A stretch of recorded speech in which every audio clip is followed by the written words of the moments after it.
Good morning, you guys. Happy Friday. Happy Friday. Today is, of course, the final Friday of the month, which is crazy. Final Friday of the month. Unbelievable. Good day. Salutations.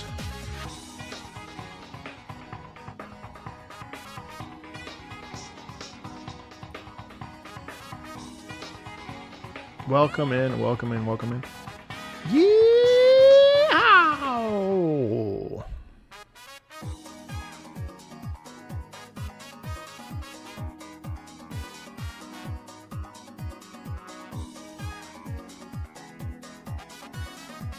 Good morning. Thank you.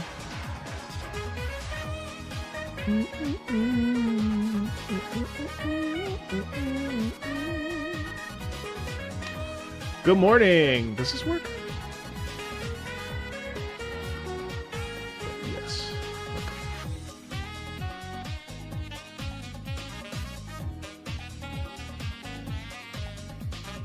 Is it too late to request? In theory, yes, but in practice, no. Yo, what's going on, everybody? Welcome in. Welcome into another Friday live stream where we'll be listening to video game music, of course. Songs selected by the Patreon community. I can't get enough of this song. I could listen to Specialist all day, every day. I don't know why, but it just scratches the itches that I have in my body. It's just so good. It's so good. Do we need to wait for 1 hour for a different song? I don't know what that means. Oh, meaning we were going to listen to that for a full hour? No. No.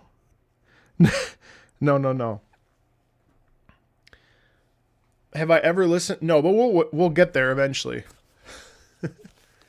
We'll get there eventually, I think, because I just pick it up where it leaves off. Oh, sorry, no. So this is Patreon specific, Guru. So unfortunately, no Painterest theme unless it's on the list. So unfortunately, man, what a week! What a week. That's okay.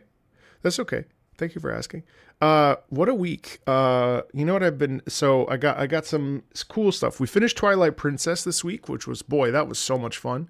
I really am still thinking about it. Like bonsoir. I'm still thinking about, Twilight Princess. So much so that I started Minish Cap, and I've been playing that in the evenings.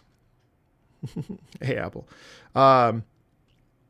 I've been enjoying Minish Cap so much now after playing Twilight Princess. It's just like scratched some part of my. I feel like I finally understood it, and it's amazing because a lot of the difficulties that, thank you. A lot of the difficulties that I kind of felt with Twilight Princess have really come in handy when it comes to Minish Cap too, which is super fun. So good. You just got around to finishing Phantom Liberty, yeah. Yeah, that's a good one. That's a really good one. Never Look Back is one of my favorite video game songs. It's so harsh and brutal. But yeah, so I enjoyed it very much. Then yesterday, my PlayStation Classic came in, which is really cool. And it's going to be really fun because so now I have options for PlayStation games as well. Which I'm really excited about. There's a lot that I still want to play. Parasite Eve, Legend of Dragoon. I mean, gosh, just like some super classic games that I just have not been able to get to, that I'm looking forward to. Good morning. I don't know who Hugh Morris is. No. Yesterday, Grandia, that's true, it's on there. Yesterday, too, I started Cairn, the beautiful new game from the devs of Fury. Incredible Crisis is very good, though. Legend of Dragoon is why I never got around to FF7. That's amazing. Hey, Kirby. Hey guys, Dukon, Digley, AZ Ship, how are you? Gabe, Rennie, hello, Guru earlier, Frenchie. Yeah, there's just so many cool games to get to. I was also so I was playing Cairn yesterday. Stunning. The devs of Fury. I actually think it's pretty cool that they refuse to make the same type of game every time. It's just amazing. Take care, Tom. Really, just something else. I'm good. Constantly struggling with weight loss, for better or for worse. Yo-yoing this way and that way, and Dragon Slayer, you'd add Breath of Fire. Yes, Breath of Fire 3 is actually on my personal list. Not things I'll necessarily stream, but things that I definitely want to play. This year's very much a retro year for me. There's also like a couple other things. Plus, now that Monster Hunter finally is fully functional, I've been enjoying sort of revisiting Monster Hunter Wilds. Though I just added a reshader today that I actually don't actually like, so I have to get rid of it. Yeah, Cairn is beautiful, man. It's really hard. I don't fully get it, but I'm riding the wave. It's very enjoyable. Reverse 1999. Oh, yes. I think I listened to that the other day. What else? Arknight's Enfield has been really great. Yes, Double Fine is the pottery game. That's right. You're sad that Ubisoft canceled Prince of Persia. Yeah, that's definitely a letdown, isn't it? I'm kind of sad about it. I don't really know what to feel about that one because I wasn't partial to Prince of Persia, but I feel like that would have made them, lots of money. So I'm not sure why they decided not to prioritize Prince of Persia of all. Like, you would think that they would keep Prince of Persia but get rid of Beyond Good and Evil 2, which I hate to say it, but like there's a whole generation of gamers that have never even played the first one. So like, why? I mean, unless it's like some deep-seated passion project. I don't know. Is HSR coming to Fortnite? Why would they? I don't know. Oh yeah, they canceled. Yeah, they had a whole restructure. They're restructuring a lot. Ubisoft is in the middle of a employee walkout. I know the employees are very displeased in their Slack chain of command there, which makes complete sense. I mean, Ubisoft is really being run into the ground. The thing is, I really don't feel that Ubisoft deserves to like crash and burn and like have all those people lose their jobs, but I definitely think that Ubisoft desperately needs major reworking from the leadership up. I would hate for Ubisoft to shut down and completely go away. I know some gamers would be happy about that. I would not, but I would be happy that they finally like understand how to like not have it be just about the bottom line. It's stupid. Yeah, exactly. Definitely a management issue for sure.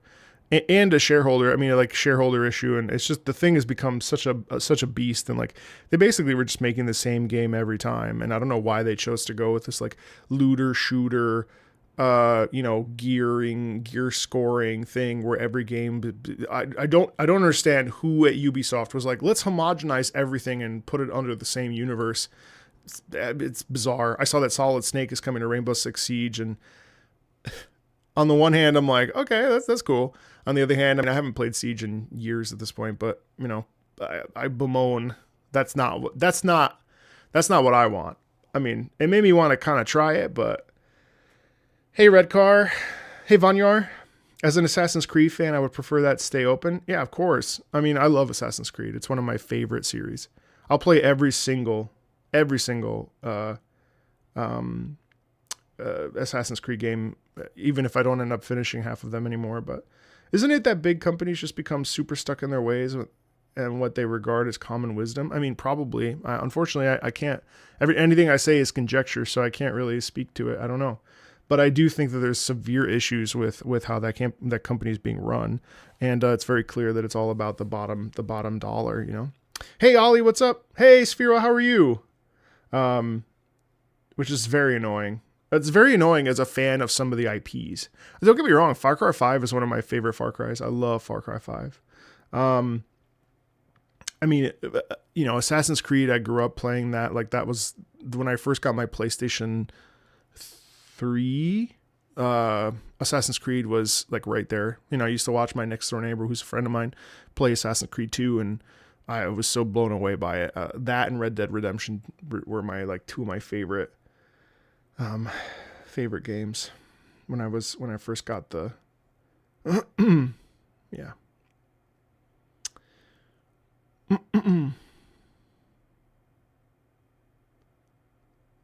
Trust everything Marco. Wanting a big company to crash and burn is usually an emotional reaction and something people should not want if they take time to cool off. I mean, yeah. I'll be curious to see about this Black Flag remake, but I'm pretty sure it's just going to be the same thing as they always do. They just don't ever want to take risks. Yeah, exactly. Like, well, exactly, because then they also are going to print money. Because the thing is, like, you know, people. Hey, not Seth. People will complain, but then if they end up buying the games anyway, what difference does it make? You know what I mean? Like, but also as we saw this week with Highguard, I mean, the hate trains are really, really shocking. And I have to be honest with you, like, I this week I've been kind of just angry. To be honest, this whole week I've kind of just been mad. Not because I give a shit about Highguard per se, but because I recognize that there is a culture in gaming that I don't really align with at all, or associate with, or want to associate with. There's an anger that certain gamers have towards gaming on the whole that I really can't get behind. I really can't get behind it, and it's frustrating as a person who genuinely enjoys games. Highguard is not a bad game. It is an average game that can be great eventually. Hi Marco and chat. Oh. Much love. Heart emoji, and have a wonderful Friday. Oh, thank you, Joel. Thank you, Joel. Thank you so much, Joel. Appreciate it. Thank you. Yeah, it's very frustrating. Oh wait, you know what? Shit. Hold on one second. I think I fucked up something on this. Thank you so much.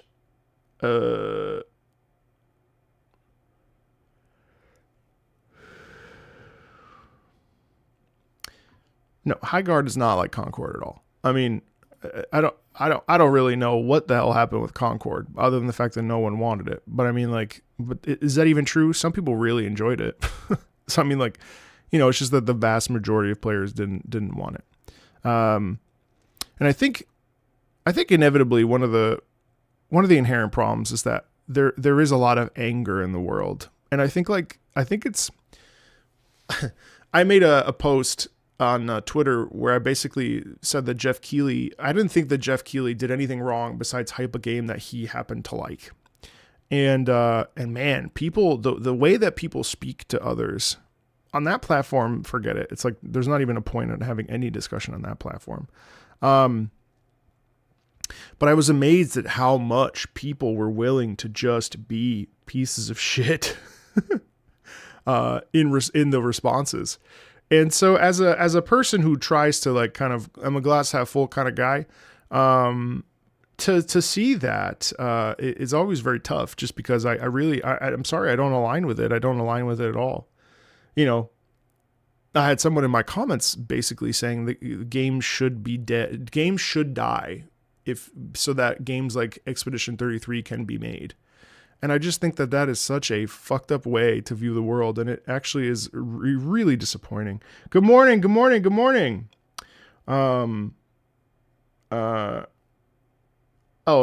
the conspiracy. The conspiracy about Jeff. Oh my God. People are nuts. I don't know. I don't know. People are crazy. All right. Hold on one second.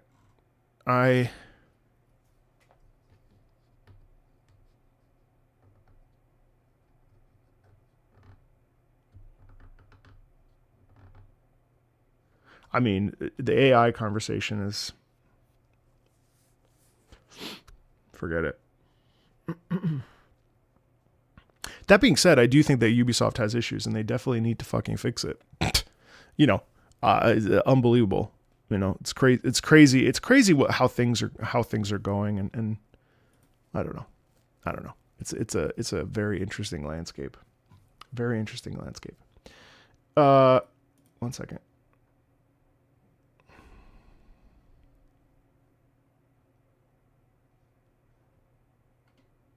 Ah, okay. Thank you, Joel, for becoming a member. 16 months? So, okay, I didn't see that on this app. I'm really sorry about that. Anyway, I'm just kind of chatting for a little bit as we get into it. So we'll start up here soon. But yeah. Anyway, that was the week, though. You know, it's always interesting to have these weeks and the day-to-day of the online internet world. I hope you enjoyed. I hope you enjoyed the most recent video that we put out.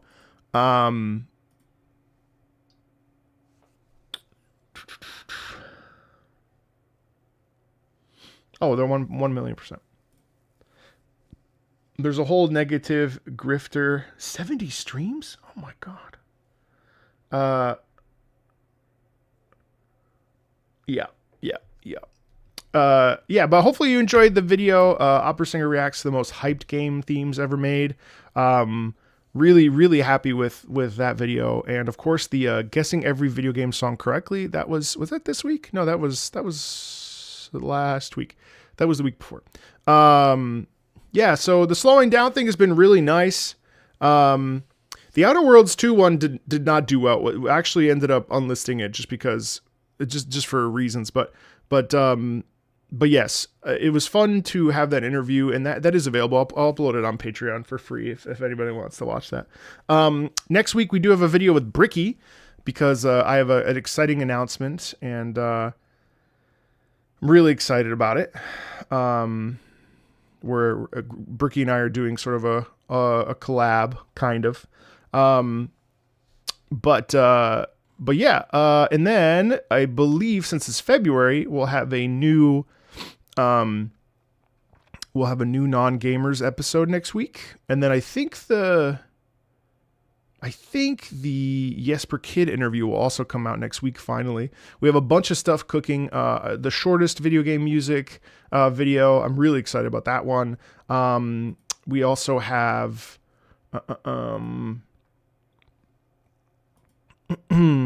okay, I don't care about Mike. We have a Folan Brothers ranking video, which I'm really excited about. Wuthering Waves review for 3.0, if anybody here is interested in that. We also have I have a video cooking about like songs that you should present to people that don't know video games. Anyway, we're just working. The stuff with the strategist is going really well. So, yeah, I would expect to see more of these larger videos. You know, not necessarily more popular stuff, but more popular stuff with some indie gems in between. So yeah, the shortest video game music one is very fun. I'm really excited for that. Any plans on doing a Monster Hunter Wilds OST ranking video? Probably not. Probably not. Changing a lot of the format of the content.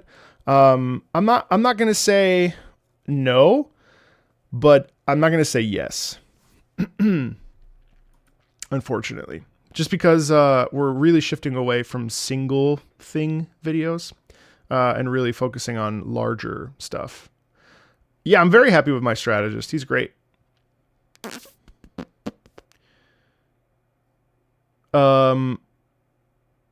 So today we have some fun stuff. We have Heaven Burns Red, Cross Channel, Dishonored, Far Cry 3, Harry Potter and the Order of the Phoenix, Warhammer 40k Chaos Gate, Lords of Magic, Mycopunk again, Yggdra Union. I just spoke a totally different language. Yggdra Union, Magical Tetris Challenge. Until then, what the fuck are these games, guys? I've never heard of any of these fucking games. Banana Nababa, Unbeatable,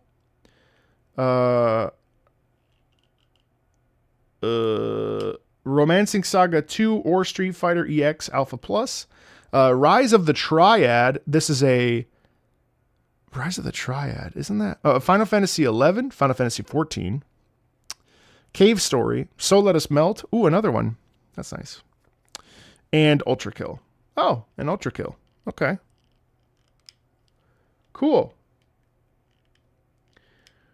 Did the Terraria stream get rescheduled? Yes, I was a little. I had things this week. I had to film a bunch of anime stuff yesterday, which I did. I filmed about 8 videos yesterday. I filmed another video for the main channel, and then I had to catch up on some Mob Psycho. So we just finished up Mob Psycho season 2, and the OVA. So next Monday we start season 3. And I'm going to try to, that's only 12 episodes, so we'll move pretty quickly through Mob Psycho. So for those of you that are interested in that, do know that we'll be voting on a variety of anime to watch next. I don't really actually know what to watch next. So that will be very fun. So it'll be a bunch of stuff, and we'll see where we land. I'll leave the voting to you, but we'll get there when we get there. So with that being said, I think we'll strap in. Got a bunch to sort of sit down and analyze and talk about, and then we'll move over to the slower, just listening portion a little bit later. So, all right, let's see. All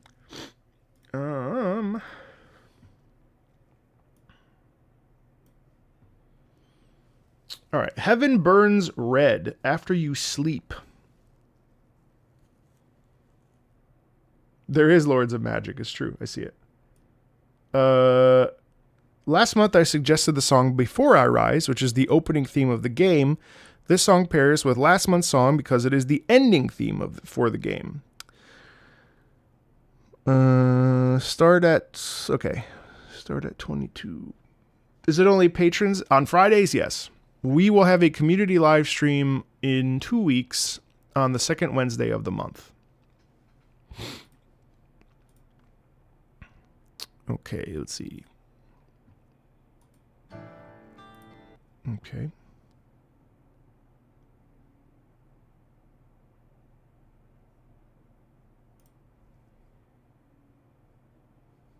Helicopter!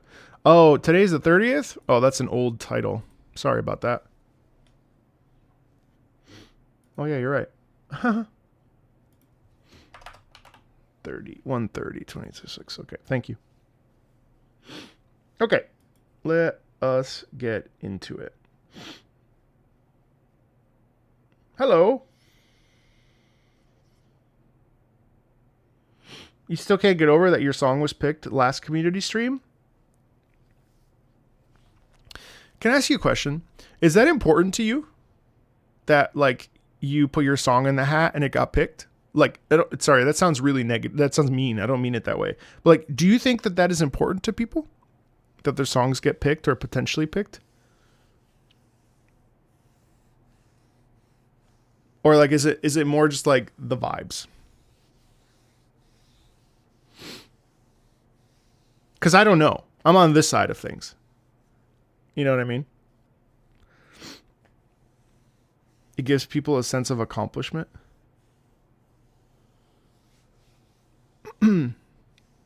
I love sharing the things I love with others. I want people to feel the same joy I feel. Yeah. No, 1,000,000%. I think that's an excellent reason. I'm not asking like out of like doucheness or anything. What I'm asking is because I don't know. Like we do our best, and I obviously want people to, like, you know, come and hang out and listen to music. But to me, it's like we're just doing the thing. We're just putting the hat in the ring, and whatever happens, happens, right? But maybe for some people, it actually really means a lot. You know what I mean? People tend to put songs they really like, and in many cases, songs are part of the soul. It would make sense for that person, for a person to feel special that their soul is heard. Yeah, I think that's super valid. I was just curious. You're in the Patreon streams for the vibes with the community stream. It's pretty hype when you get picked. Cool. Yeah, I love that. Okay. If people play the lucky raffle and win, it does feel good. Doubly so if the entry is then bringing something and they get called up. Yeah. Okay. All right. That's cool. Last community stream I was here for I found a few songs I really liked. Well, that's the goal, right? That's the goal. We want people to come and hang out and discover some cool stuff. And Fridays obviously are always for patrons, not because I don't want other people to feel heard, but just because, you know, they pay an amount to. I don't really know what else I could possibly do at this point to feel like have the patrons have value and feel valued, other than say thank you all the time, right? So I feel like the Friday streams are the only way to do that. Hey Leo, what's up? you know, and hopefully people come and hang out and enjoy it. And you know, music is very emotional. So sharing it with someone else is like saying, this is how I feel. Yeah, totally. Hey, Zero. Feel bad I keep missing community stream. Don't worry about it. Don't worry about it at all. Okay. I will get started. Okay. After you sleep. Oh.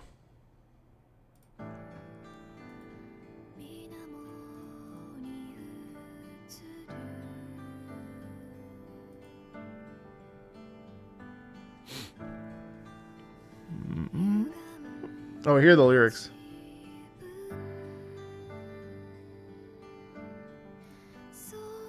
Oh.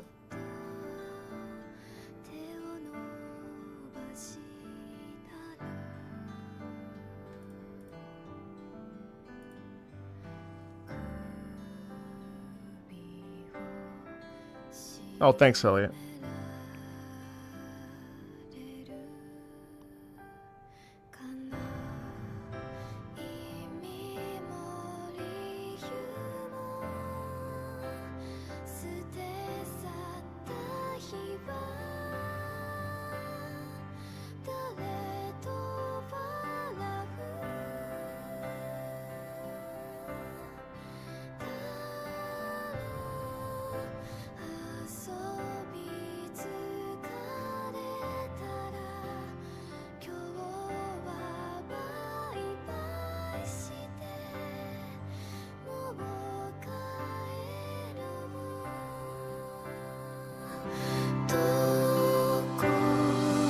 Is the sound low?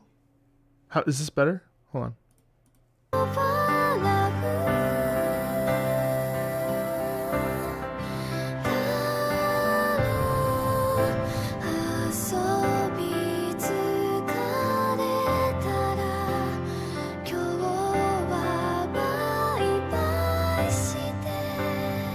How's that balance?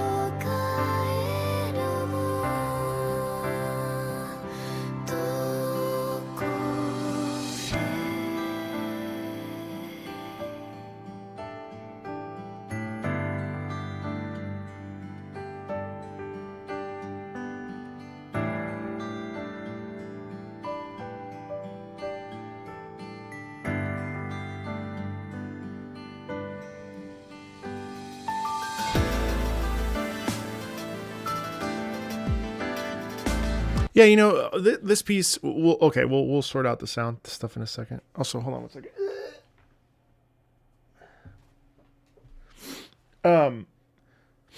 The sound is the music here is very interesting because it's actually I think very perfect to like I don't know how I feel today. Like there's a real simplicity in it, isn't there? It's acoustic, it's chill, it's peaceful, it's relaxed. It's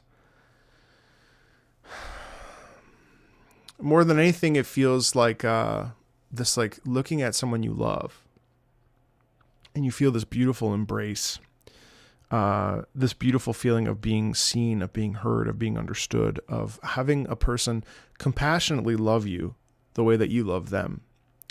And it's a very validating sound. And I think what's really beautiful about this is that the vocals are very like breathy, very pushed back in the throat. It's very light. And I think why that's so effective is because that's where the tenderness really ends up coming in from. So there's a natural sense of like a hush tone and a whisper, you know, lots of air, lots of brightness. And I think that that's a really, really, really sweet, innocent, and beautiful sound. Coupled, of course, with the acoustic piano, obviously the guitar and the drums. There's a tone in that of like naturality, like something really like pure. It's not overly produced. It doesn't feel like it's in your face. It's just very, very, very, very, very elegant and simple, which I think works extremely well at producing a sound that makes us want to sit and contemplate love and existence and like why we're here and why we do the things we do, right? And I definitely think that it succeeds in that. Yeah, I've been enjoying Enfield a lot too. I find myself unable to stop playing it. Okay, let's keep going. So you're saying to me that the music is a little bit louder now, but my voice is a little bit quieter. I'm going to try to find a healthy balance. I had to do a bunch of rearranging here with the music. So you tell me when we start.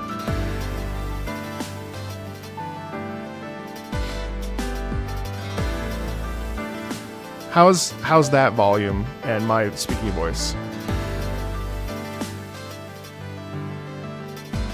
Hopefully it's good.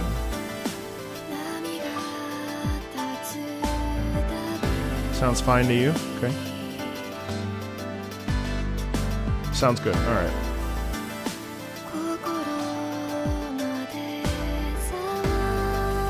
So even here now it's different. Now we have, thank you. Now we have a little bit more intensity because we are kind of, so even though the lyrics say my heart stirs as well, that stirring, that awakening of that heart, that spirit, that's what kicks in as we enter into this part, because this part there's more animation to it. You know what I mean? There's more emphasis. There's more richness in the texture. My heart stirs. Well, that's the sound of the stirring chest. You know, the tightness, the excitement, the emotions that are starting to bubble over. You know.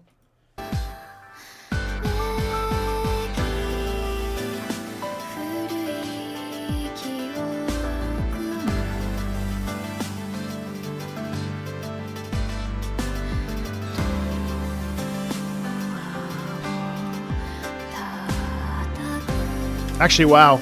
So that's kind of interesting. So all so she actually doesn't have those notes, and it's kind of odd that they wrote that way because you literally can't hear her in this moment. So that's kind of a misfire because of how low that is. You really can't even hear her. But it's also still that leads to old memories. Having it be in that lower register is very emotional, right?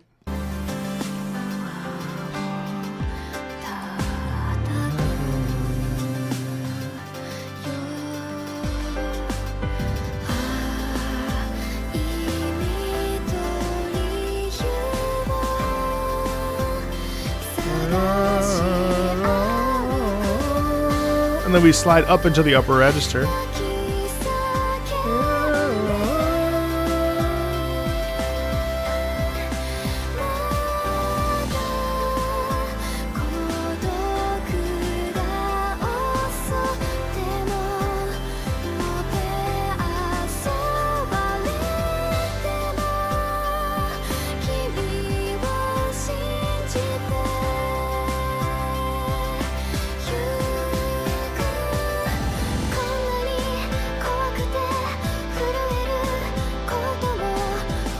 This is really cool because then, so, you know, there's like, I'll have faith in you.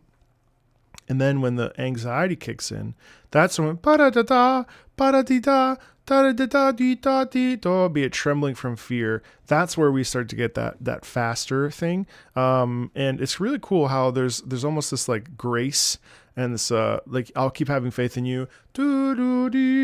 It's very much a love song, right? Very much a ballad. I don't know how deep it is per se, but like, what does that even mean as I say it out loud? Like, what is depth in music? And I think the question is, it's all like how you as a listener attach yourself to it. You know what I mean? So like, I think to me, like, when I listen to this, I'm like, man, I can't believe that there are people that think that like things that are coming out of Japan are not good, you know, or that there's a little bit of prejudice or bias towards Japanese or Asian in general music and stuff, because this is quite emotional and it's quite like a thoughtful piece.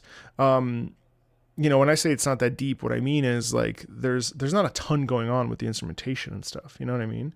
But it's very beautiful.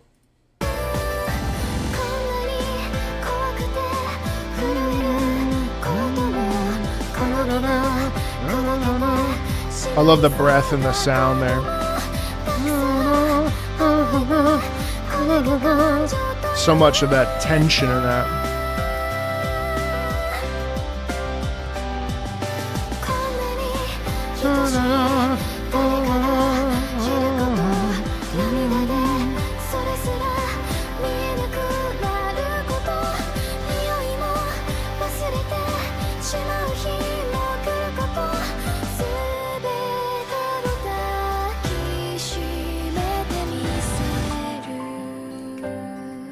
It's like no matter what, I can accept and face the challenge and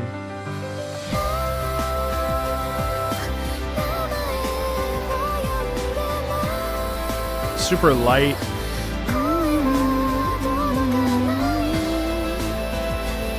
The re-emphasis.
Yeah, lots of repetition there as well as it moves into the end. And the thing is, this song actually ends up being much more about unrequited love or really love that has ended, which is beautiful.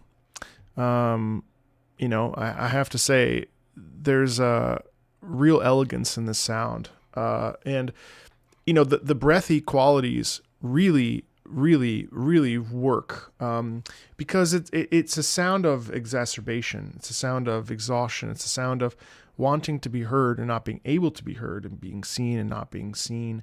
And it reminds me more of a breakup song than anything else. Hey Vader, it reminds me more of a song of saying farewell to a dream. And so that constant repetition, da-dee-da, da-dee-da-dee-da, that really is like saying farewell and like allowing oneself to move on from circumstances and so on and so forth, So it's quite beautiful. In terms of the voice, what we would call that is, if I recall the term, is it's like hypo layering.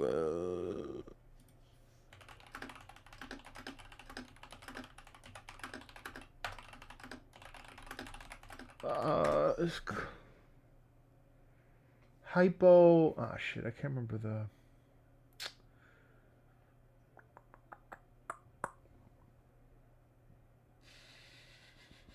Well, usually it stems from like a support issue. So if you're not like if you have a lot of air in your tone when you're singing, usually it's because you're breathing from like your like upper chest. Usually when you breathe from your diaphragm, you really can't. You really like,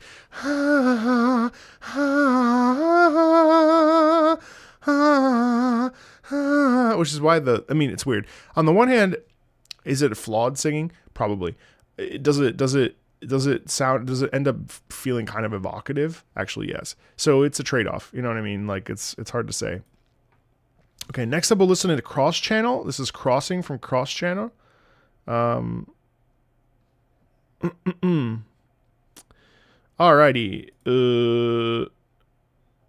This is the ending credits theme song for the game Cross Channel.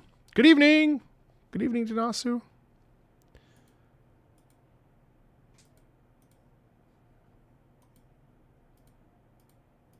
Oh. What's happening? Sorry. Shit.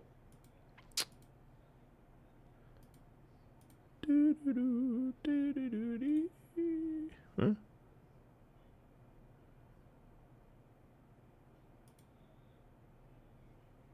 Okay. Let's do it.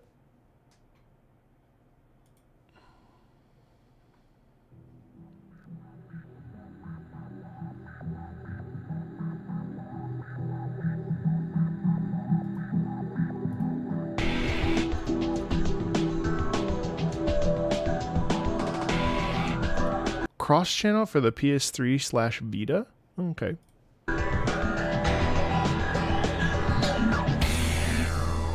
絶望でよかった今日だけを望んだ約束と絆と思い出と時間とそれだけが乾く命を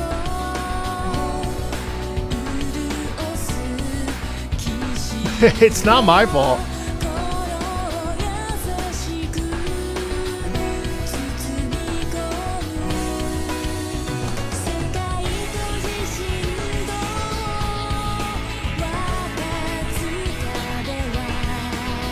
So it's interesting in this case because this particular sound is kind of the opposite of that previous song, where this sound is more akin with, you know, things have happened, you know, we've made decisions and we live with those decisions and we kind of just have to accept them for what they are. You know what I mean? Like da dee da dee da dee da dee do dee do dee. There is melancholy, there is sadness, there is loss. I think that there's certainly a sound in that of saying farewell, but it's a much more less the first word that came to mind was pathetic, but it's less emotionally I guess it's a bit more emotionally blunted, where it's less direct, and it's more of like a mature way of looking at something where you say, you know what am I going to do? You know, like this is the way that things had to go.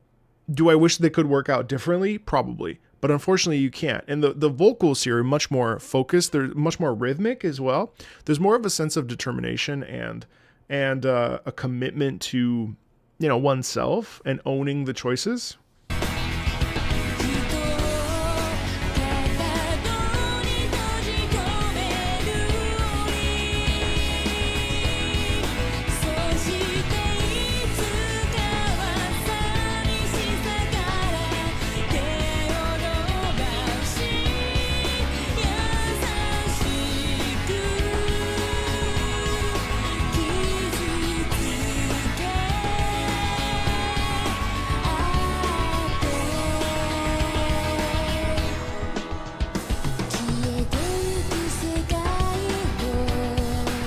And that's an interesting melody. Da da beep ba ba ba ba beep po.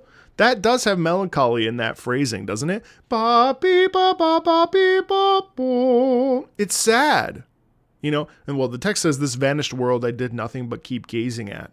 Da dee da be da dee da beep ba po. To go up, so ba ba ba beep ba beep ba beep ba. Could have just done that, but we go beep ba. Be like and you know, to me when I hear melodies like this in my brain, it's like, well, we could have done this, but instead we did this, right? Boppy boppy boppy boppy boppy. That going up into the upper part of that, the phrase, the melody there, that's as if to say that was where we were and this is where we ended up, right? So we have this like sort of the phrase itself has kind of a degree of decay in it, which is quite sad in a way, right? It's very bitter. There's a bitterness in the sound. 眺め続けた吐き出した悔いが空に引き裂かれたいつまでも続く毎日夢見て痛む心を抱えてさまよったたとえば孤独なら傷つくのは一人ぼっちの自分だけだとそしていつかは寂しさから手を伸ばし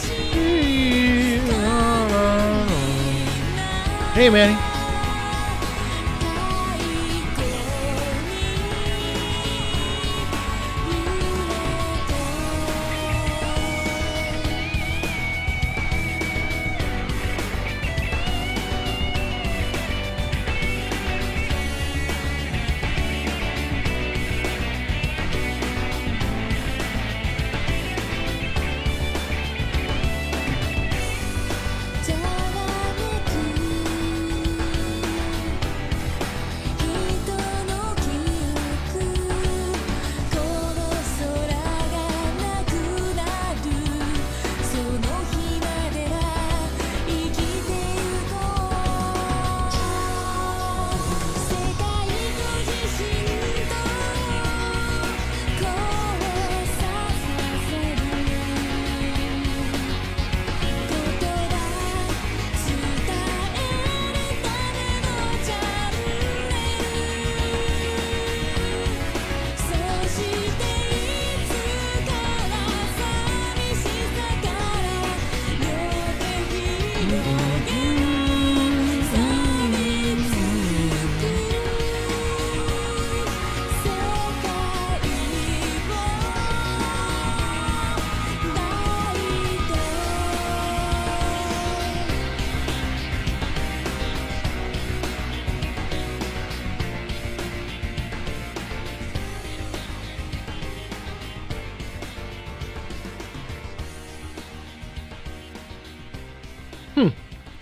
Yeah, I mean, overall, I think that the piece was. Hey, DJ Rose. I do think that overall, this is a really like it's. I was gonna say enthusiastic, but what I mean by enthusiastic, because it's really not enthusiastic. But what I feel when I listen to this is this. There's kind of a release, right? Now, obviously, we have the rock elements, so nothing is so bad. But I do feel like it's a bittersweet, kind of spit in your face farewell. You know what I mean? Like, I'm leaving. You know what I mean? I'm not gonna stay here and deal with this shit. I'm out. You know what I mean? Yeah, it's kind of sad, but whatever. You know. So I mean, I like that the momentum in that, especially with the drums and stuff. It's interesting because the two songs are kind of connected to each other in terms of their emotional structure. But one of them chooses to be really sad and deeply like lost, and the other one's like, well, I don't give a shit about this. You know what I mean? Which is, I don't know. The whole thing is kind of cool. Okay. All right. Excellent. Let's go to Dishonored. The Drunken Wailer. Oh, I've heard this song. Hey, Marco, my suggestion this month, have a theme, both using higher octave vocals while also using very low register strings and other instruments, which I don't think is a very easy blend to pull off. This track in particular is quite unnerving. Yeah, I agree. I've heard this song before, if I recall.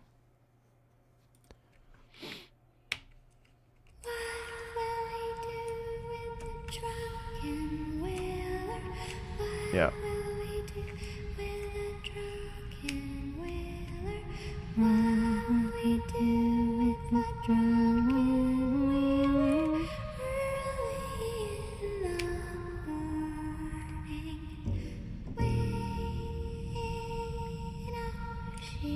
Hope you have had a good January so far. I have been feeling so good, and music has been a huge reason why. You're amazing, stay safe and awesome. Thank you very much. That's very generous of you. Good to have you back, even if it's brief. I really appreciate it. Yeah, it's great. Thank you so much. Really. You're my favorite CC, but your username is Fobmaster is my favorite streamer. That is a conflict of interest, so we will just go ahead and block user. Anyway, so it's interesting to use this sea shanty. This format is very interesting because we haven't even gotten to the meat and potatoes, but don't worry about it. It's not, no worries. The amazing thing here is the pullback on the sound. It's very young. It's very light. It's very bright. And I think that this music, it's funny because it's actually haunting. And in my mind, if I recall in Dishonored, let's imagine that they are killing, you're right. Killing and butchering and cutting up whale. There's blood and fish and you think of like Dishonored is complicated because it takes place in like 18 like a steampunky 1800 like industrial revolution. I can't remember the exact the names of the specific time period, but so it's dirty. And so it's interesting to hear the juxtaposition, I think, between the vocals, which are very haunting and very bright and very light, coupled with because of the whispering, there's also this sense that she's Victorian era. No, it's definitely not Victorian, I don't think. I think it's like turn of the century, 1900s, London kind of vibes, if I recall.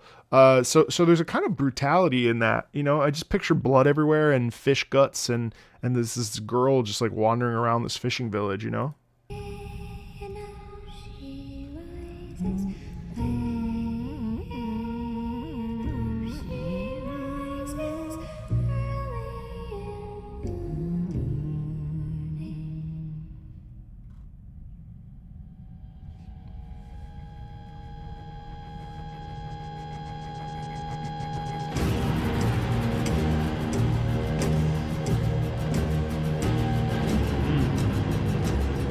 Be well, good night.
Yeah, that's quite an interesting re-emphasis of the thing with a full chorus, children's chorus, and also, obviously we get this electric guitar and a lot of the brutality actually comes from that. It's very brutal.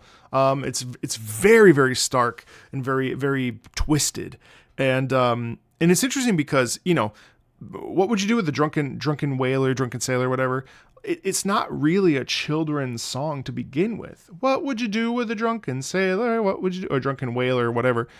That's not a children's song, It's a sea shanty.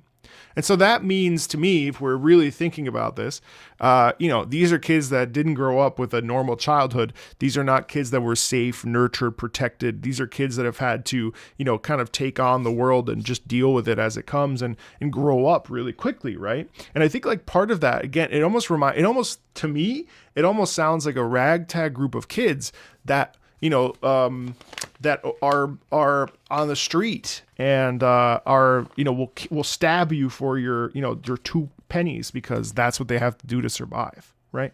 Like that's really the sound that comes through to me. It's very, very sharp, jagged, and unnerving, but weird because it has some like elegance attached to it as well. Shooting through the heart with a loaded pistol.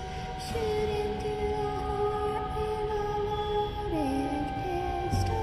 Shooting through the heart with a loaded pistol.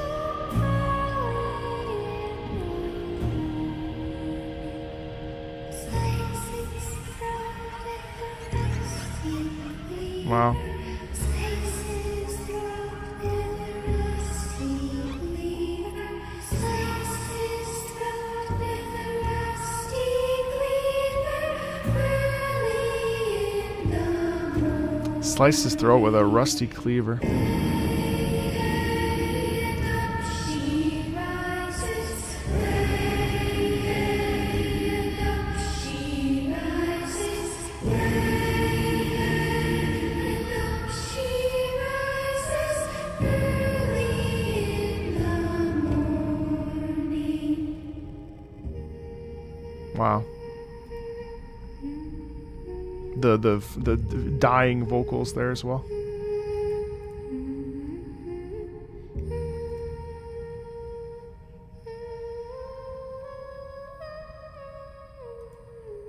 And then the fading out hum. Excellent. It's very, very terrifying.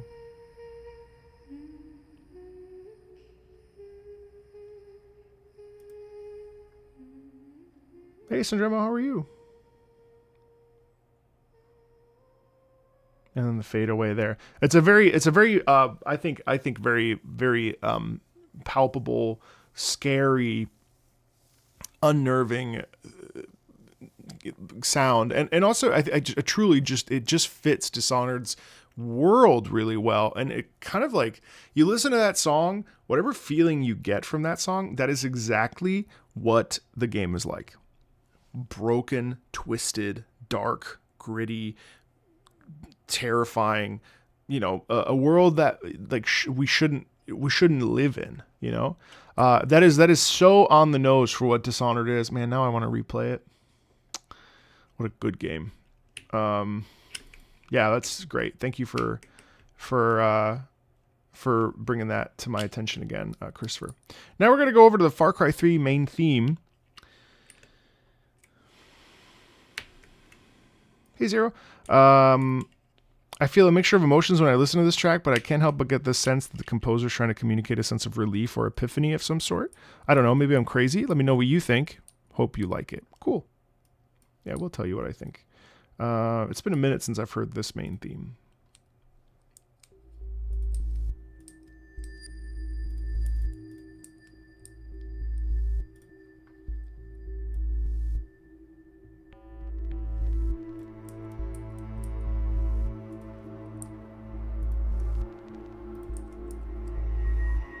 What a game, Far Cry 3. See, there's momentum in this right away, so you actually get like the ticking clock kind of here.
It's interesting, we'll keep listening, but I think overall what's fascinating to me about this piece is that there is a kind of calm that washes over you, like when you listen to this, it feels like, like the first half of it, you're going through this journey and this experience, and you're facing, kind of facing your own demons. You're navigating like through this stress and this like trying to put together the pieces of the puzzle so that it all makes sense. And then as you move through this, that's when things start to shift, and you start to get this sense of like, okay, like finally, I think we're good. You know what I mean? So it's not calm in the sense that, oh, thank you so much, thank you. You don't have to do that. It's not a sense of calm as in like it's a respite or like, you're laying it, but it does feel like after it was just interesting because it's a main theme, right? But like after the journey, that's when you sit down on the beach and you like look up at the sky and you're like, holy shit. You know what I mean? That's where that sound kind of leans in, which I think is kind of interesting. So it's not the absence of adversity. It's like the movement through adversity, which is what the sound is trying to indicate. You know what I mean? Especially with the vocals. It's really interesting.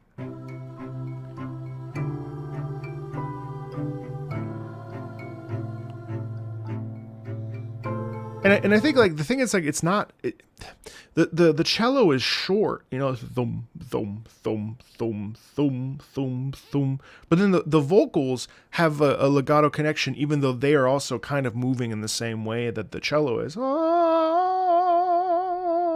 Right? So it's kind of interesting because there's it's just yeah.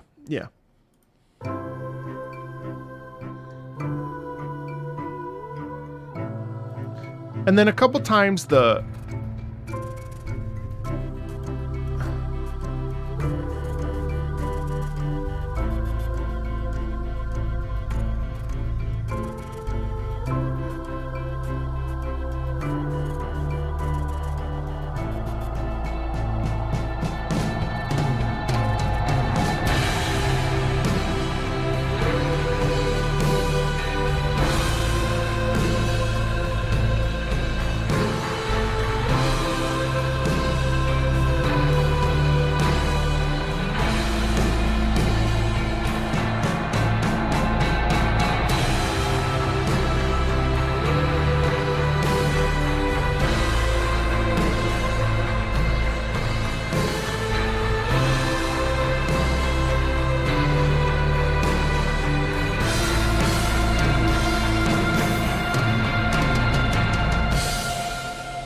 yeah.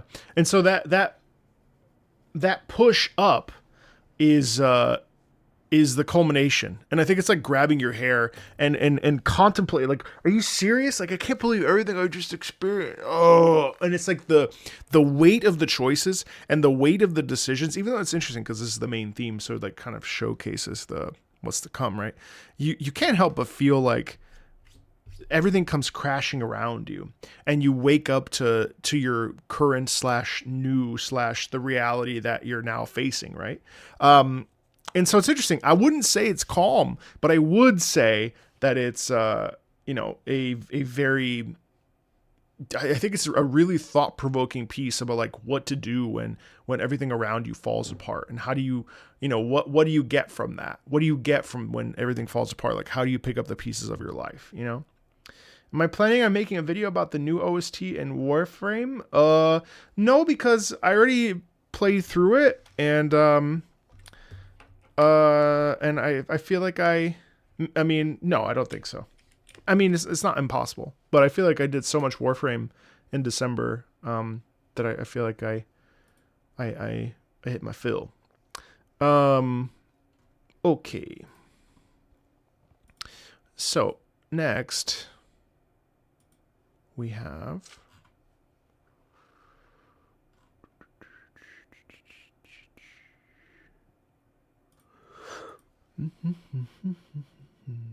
the short will tell you exactly what oh, that's true. Harry Potter and the Order of the Phoenix video game, To Catch an Owl. Okay. Let's start the year with something positive, joyful, and cozy. Plus, I get to shout out one of my favorite composers, James Hannigan. Stay warm. Thank you. It's been...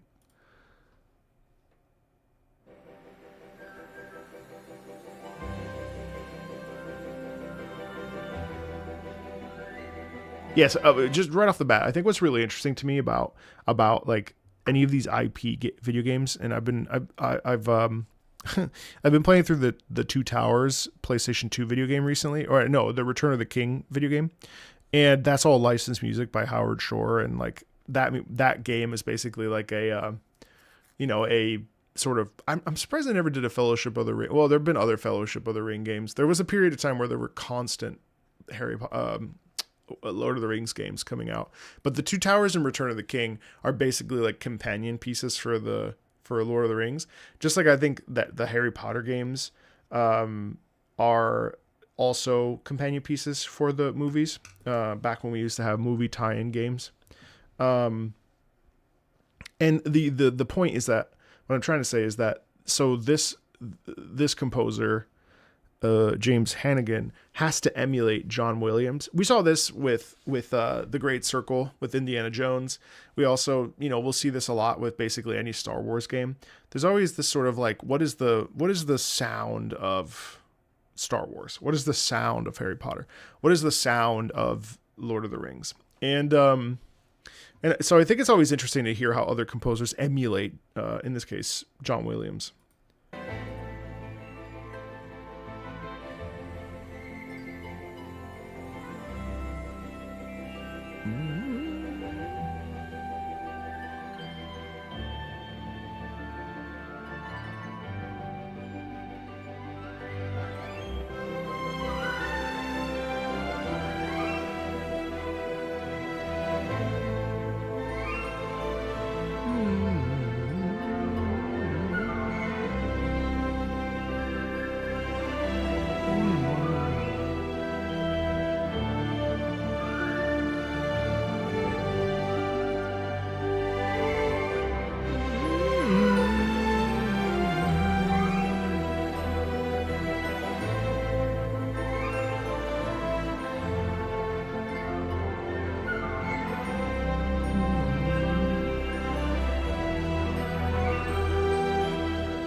Yeah. So right there is really cool. So I mean the song is called To Catch an Owl, and really it's about I think it's magic, you know what I mean? Well, obviously, right? Da da dee da dee da da dee da dee da da dee da dee da. Like there's a sense of you're really like flying through the air, or you're running down. I don't know, it's not negative, and it's not stressed. It really is a sort of elegant thing where, I don't know, maybe we're in the car or we're flying around but I love the sense of natural tension, especially in this little corner.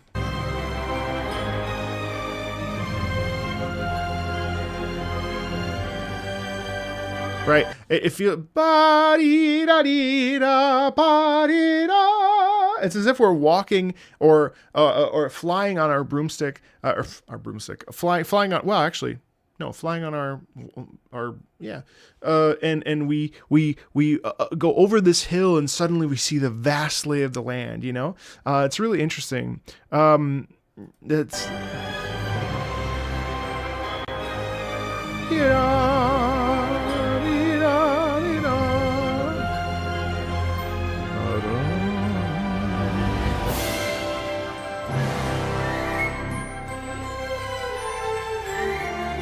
Yeah, yeah, yeah. Isn't that so elegant? Hey, Sager.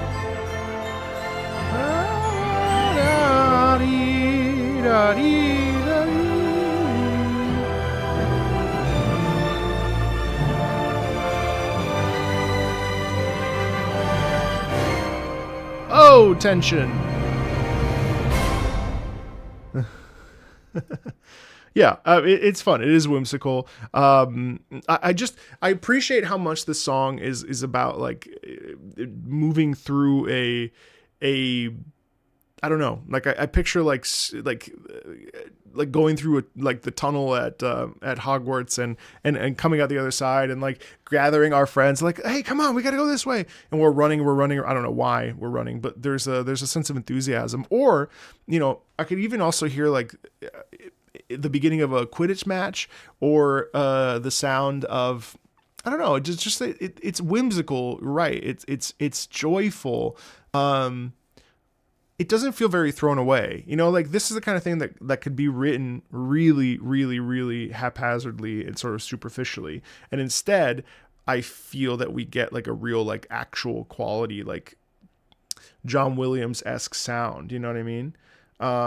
Like it's very, I don't know, it's enthusiastic. Okay, cool. Next up is Warhammer 40k Chaos Gate.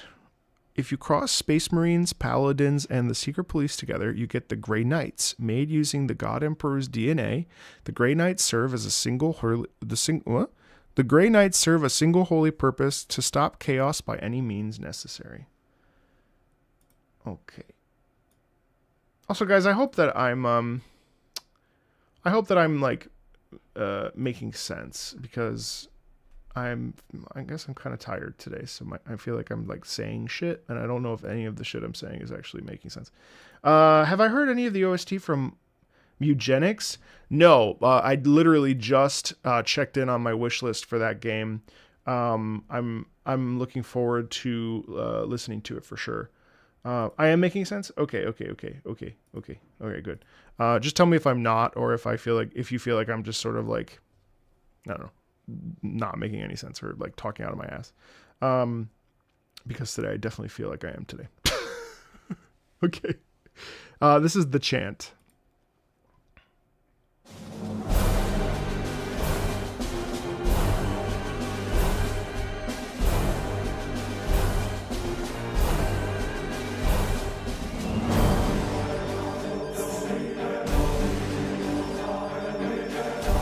Oh, cool.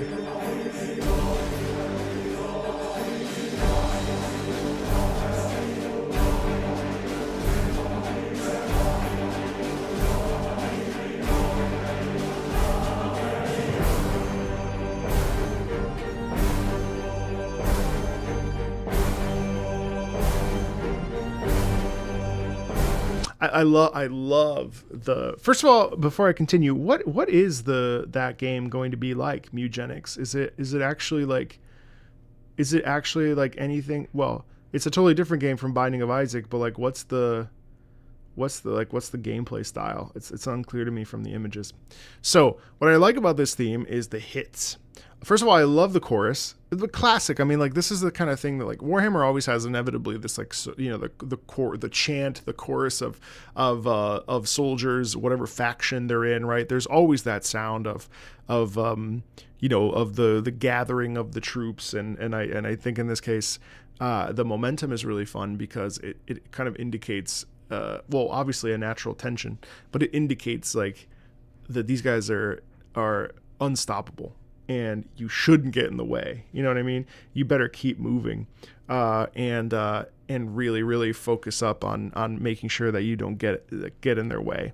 I also really like that we get the big heavy hits and the doubling with the organ, which is really fun because that again showcases emphasis, right? It showcases that we are here and we're not here to fuck around, you know. And I think like that's really important. We have that organ in there, and so on and so forth.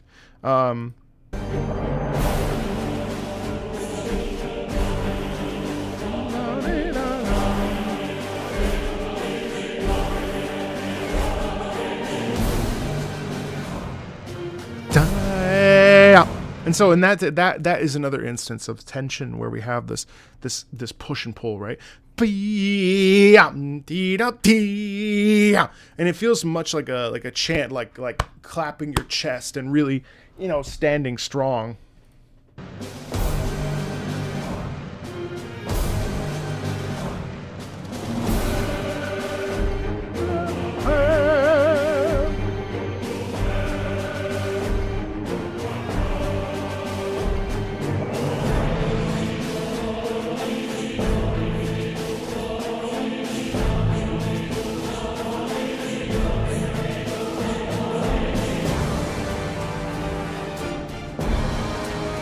And in my mind, when I listen to this, it's like a gathering of all these what are they called? Hold on, they're called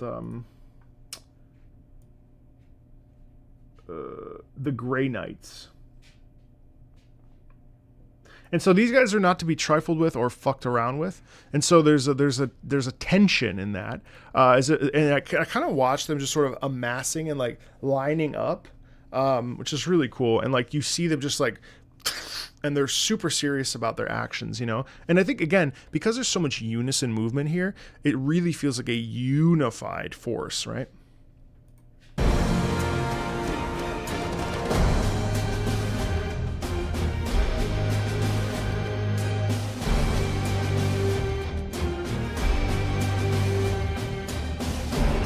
And then adding the electric guitar gives it a little bit more gusto.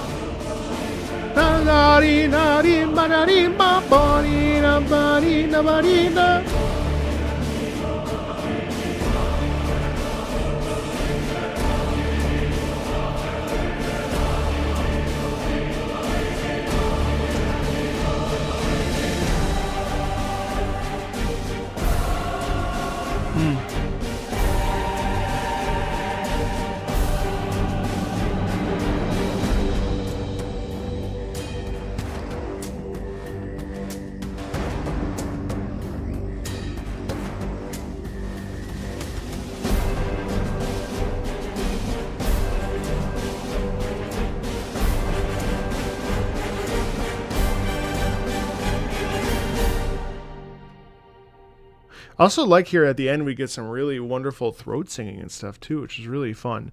Oh, well, not throat singing, but this sort of lower registered bodied sound, and that I think that's again, it's just like very indicative of like a force that is not to be fucked with, that will absolutely destroy you.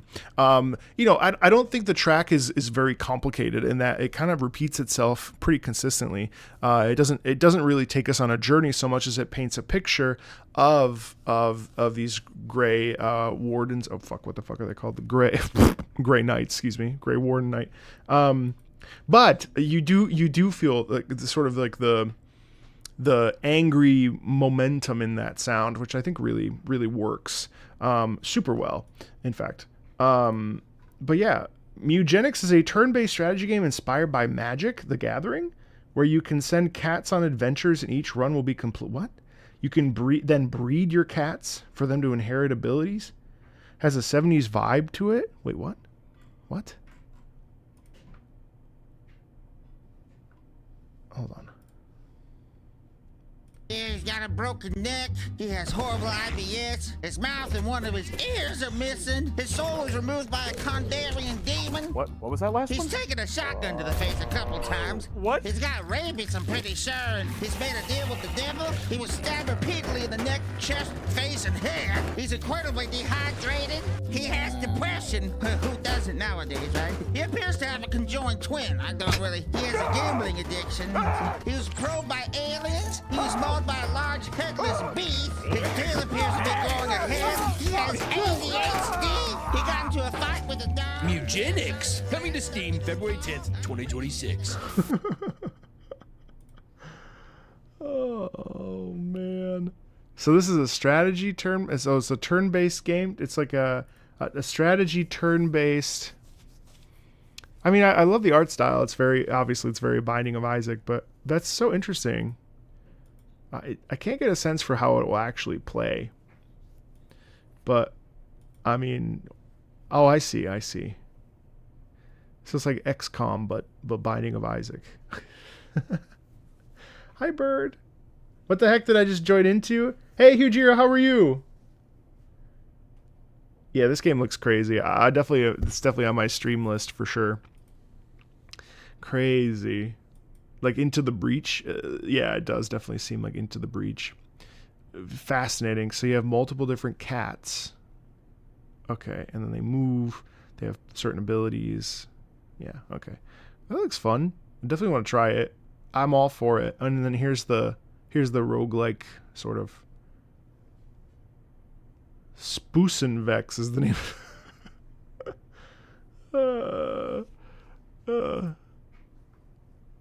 I see. And then they get different. Your backpack contains different stuff. Okay.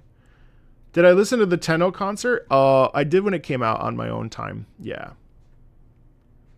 Meat clapping sounds echoing. The cocky Bible thumpers versus Alien Thief.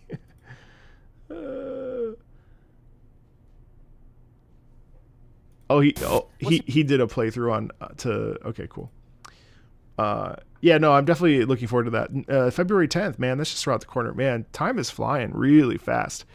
February 10th, that's like halfway through February. Oof. I'm not ready. I am not ready.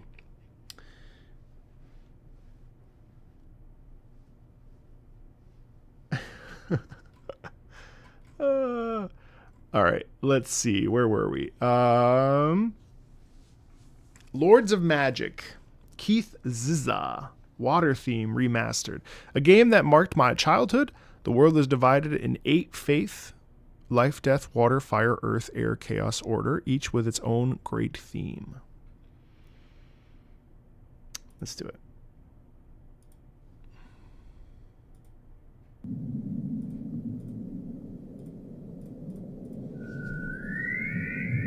Oh, wow, and Sierra, no less. Holy shit. Sierra. Well, you can certainly hear the water.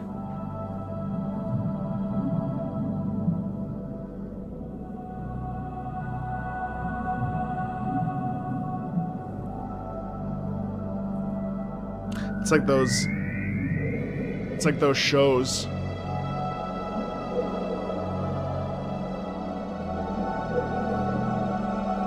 I can hear David Attenborough.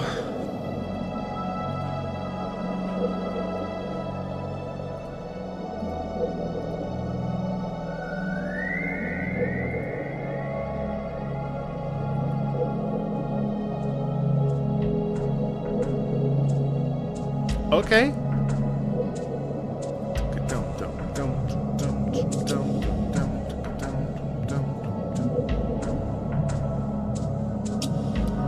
Yeah, on Fridays it's all Patreon.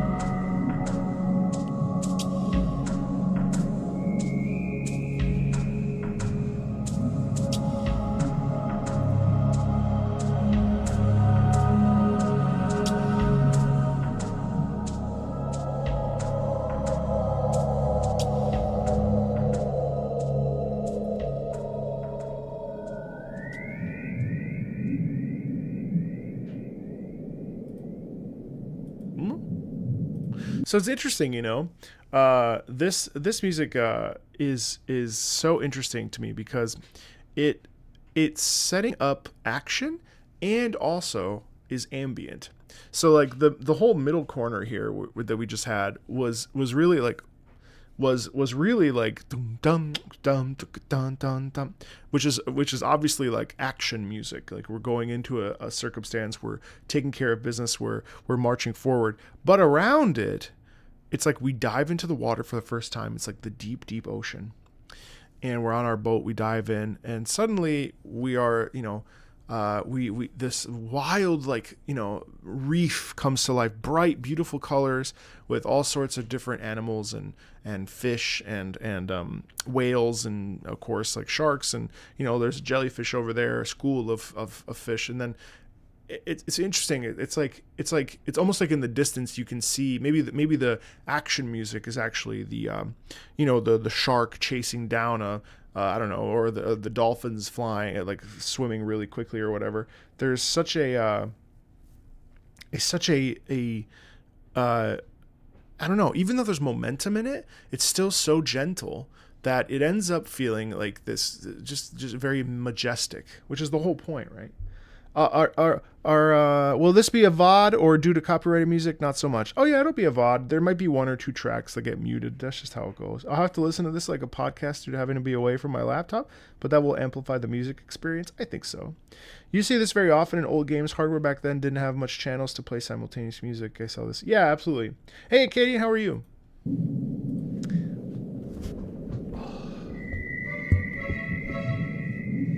Oh?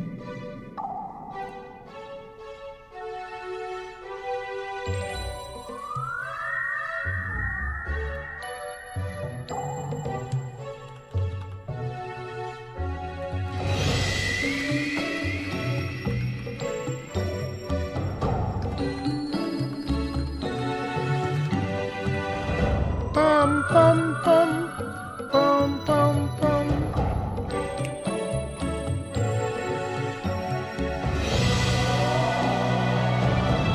Wow.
It's so shockingly majestic. Like, just the fact that it almost feels like you discover the city of Atlantis, you know, like you kind of dive deeper and further, and all of a sudden, especially with this little corner with such the majesty and the grandiosity of the music, you feel like you encounter something that's never been seen before. It could also be like even shit. I mean, you could even be like, oh my God, they saw the Titanic, and like this is the first time that we went down there, and we see like the remains of this beautiful haunting thing. Or even further, you could also say this is like the first time you've ever seen a blue whale, and it's massive, right? I can't even fathom how big a blue whale is, and just seeing it floating in the water above you with this sense of like awe and wonder and curiosity. That's, you know, regardless of what it is or isn't, like the fact of the matter is that we dial this up so that it moves away from this ambient sort of like passive music into this action, which is really satisfying.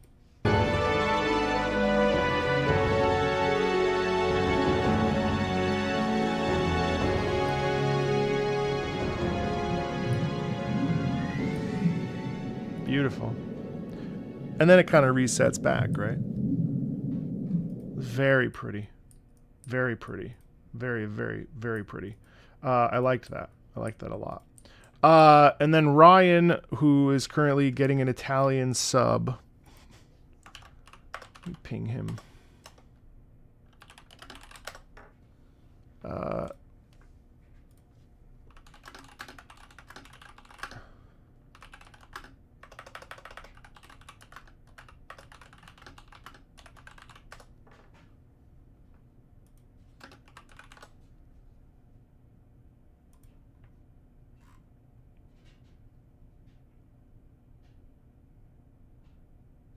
Let's see if he is actually coming.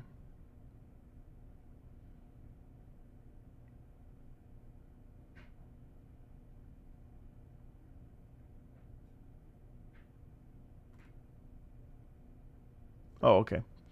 All right, well, hold on.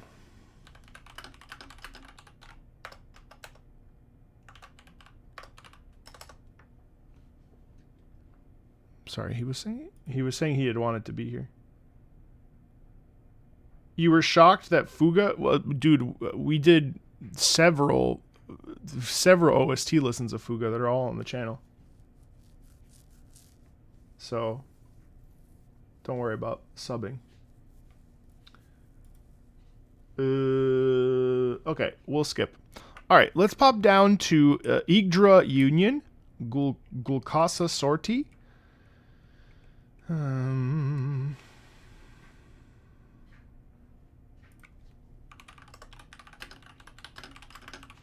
Yggdra Union is a game about never fighting alone, and every character has their own sortie theme. This one belongs to Gulkasa, the main antagonist of the game, who has truly oppressive theme to match.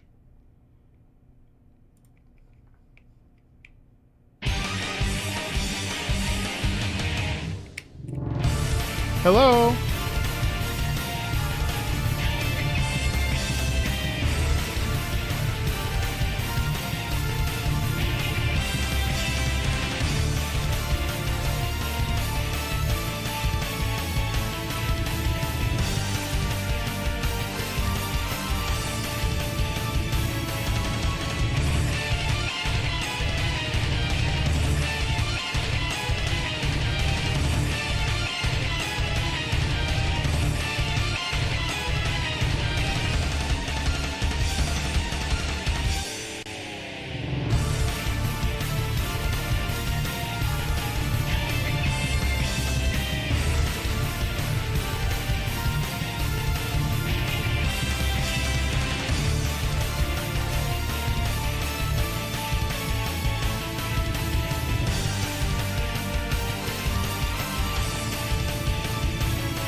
Oh.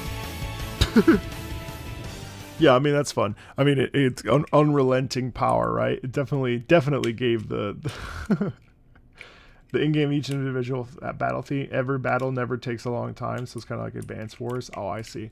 I love how intense that was. I mean, it's fun. I appreciated the sense of dread in that too. There's a bit of this organ play that's kind of fun, and the electric guitar is super satisfying as well.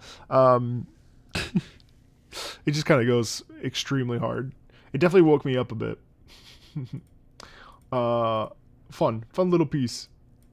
Let's do Magical Tetris Challenge. Sorry I missed December's playlist, but I'm here for January's theme all the same. Hope you enjoy this track from Nintendo 64 Mickey Mouse Tetris game that I didn't even know existed until the end of the 64's life cycle. This is Minnie's theme. What the fuck? Okay, all right. I'm on board. Oh, this is Disney Magical Tetris. It's Disney Tetris. All right.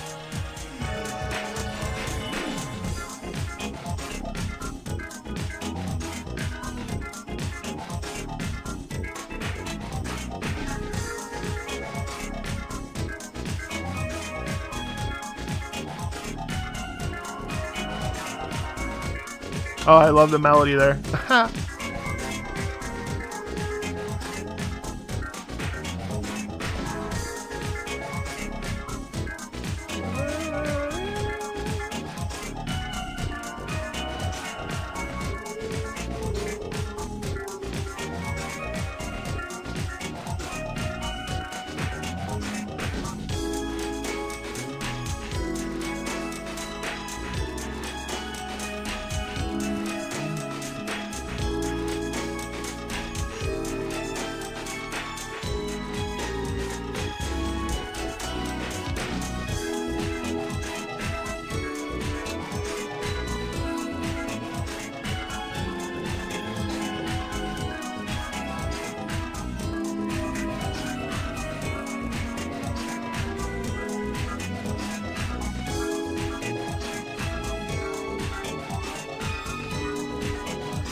This is the best way to spend your lunchtime at work. Good. That's excellent.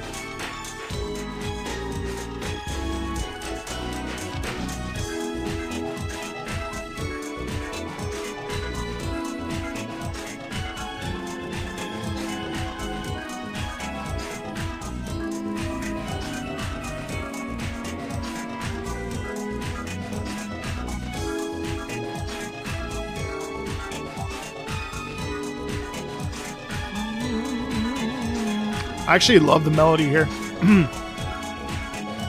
This melody is actually like, it's funny. So it's funny because like the momentum in the piece is like kind of fun, right? Like I actually love the sound, right? Like that's all cool. But what really takes the cake for me is the fact that we have this beautiful, beautiful melody that plays in the background, which is just so emblematic of, I don't know, Disney and Mickey and Minnie and it's like, I don't know, it's very optimistic. Like, you could do it. You could beat us. You could beat the computer. I believe in you. Which is so like fun, Until Then, this is Tearing Us Apart. Another one from Until Then. This piece is one of the highlights in the game for me.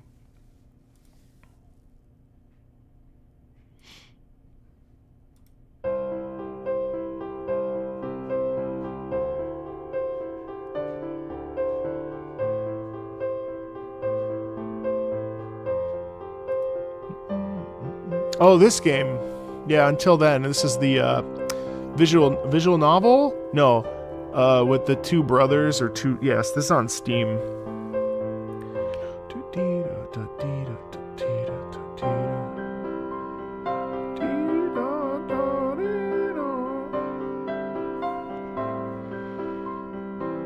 That's so beautiful.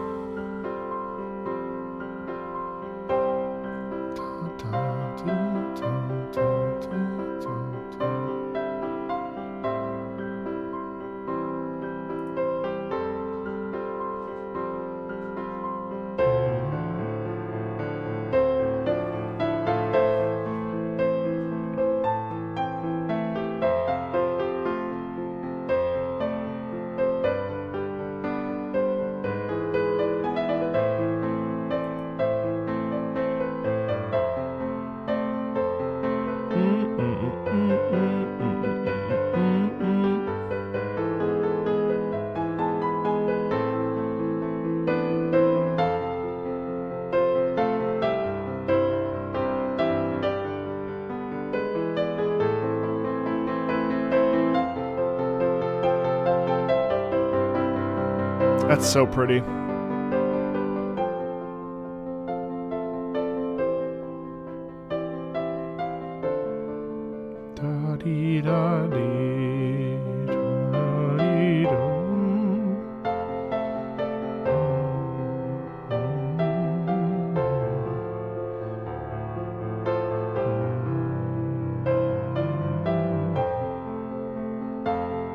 Kind of nice slow down there.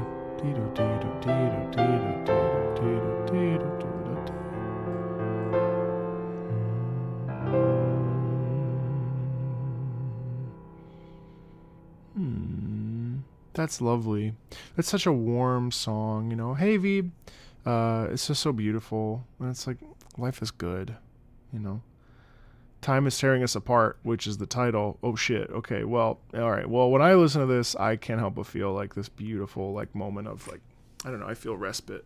I feel tenderness. I feel like caring for someone else. I feel. I guess if the song is called "Time is Tearing Us Apart," I do feel like you can kind of also hear that. I suppose you hear like this is our last chance to hold on. But I just felt like it was so tender and I think simple, but I don't think it's necessarily a bad thing. I think it was really elegant, All right, what the fuck is Banana Nababa? False Raiden's theme? Final boss's theme. This theme starts with a modified motif heard in both Fist of the North Stars Kuriyami no Tsuibseki. The game OST isn't really original, but then adds some new stuff over time. Okay. Banana Nababa? Okay. What the fuck is Banana Nababa?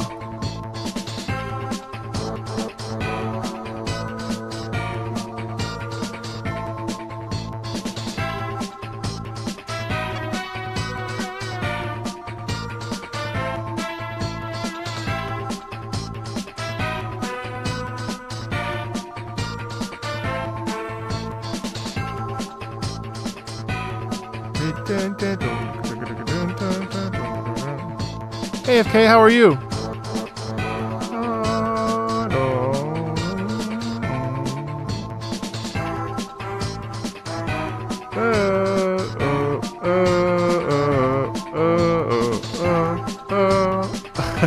I'm a fake gamer, I guess.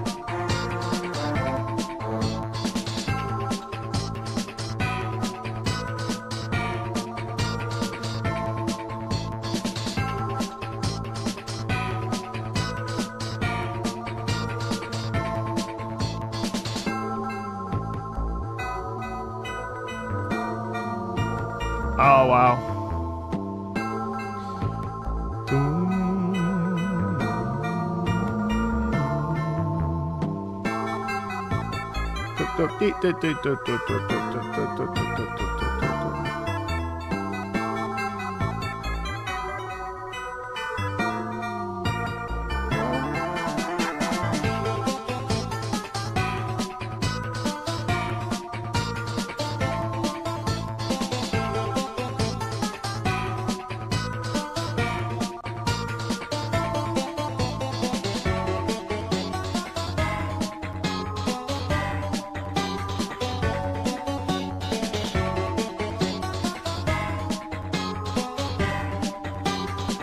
I can't tell.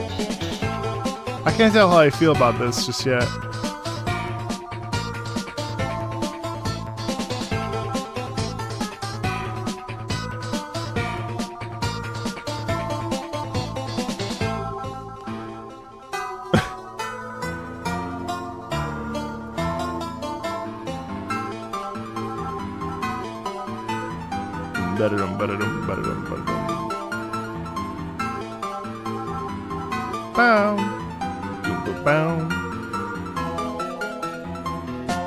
Definitely old school platformer, yeah.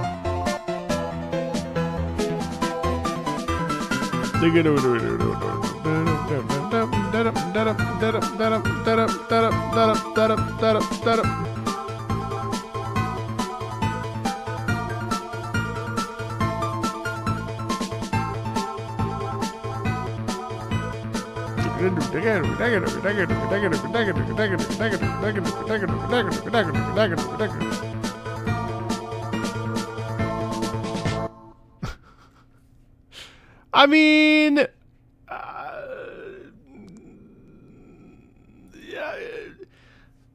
yeah.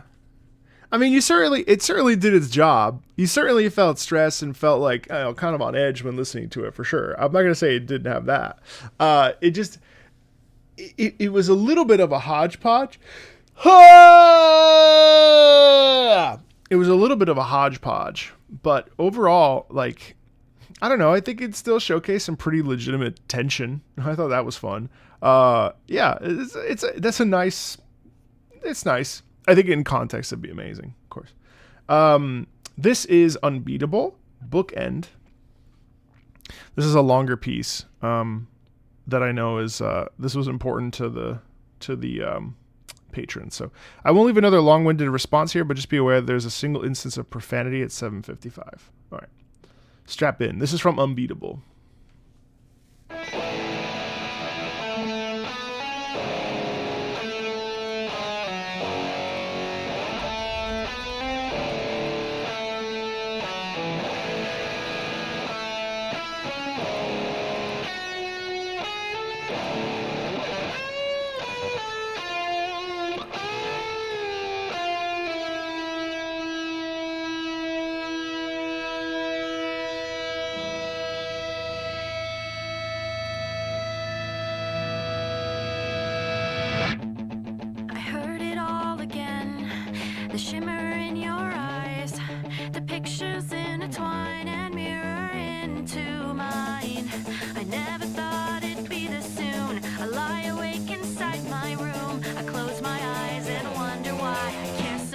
This time.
To go from that to this is really interesting.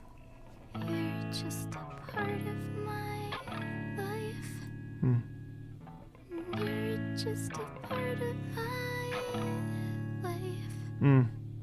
And you're just a part of my life. And I can't get rid of you. Jeez.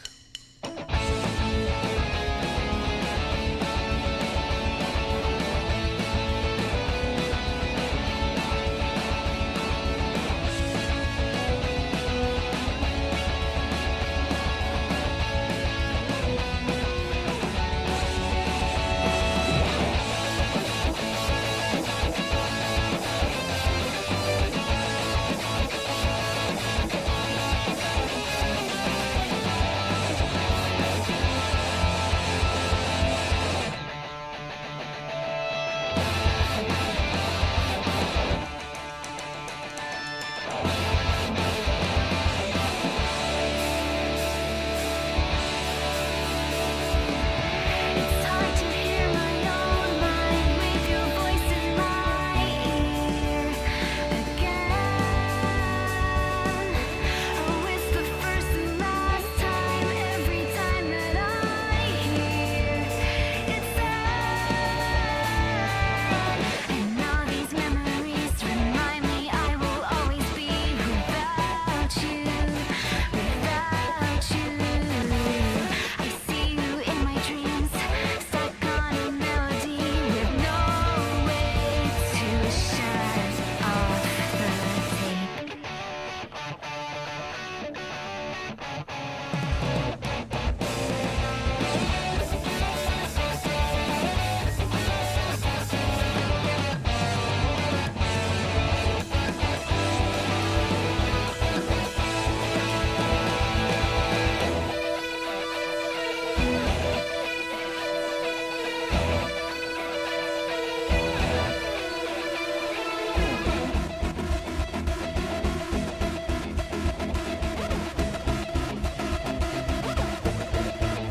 Okay.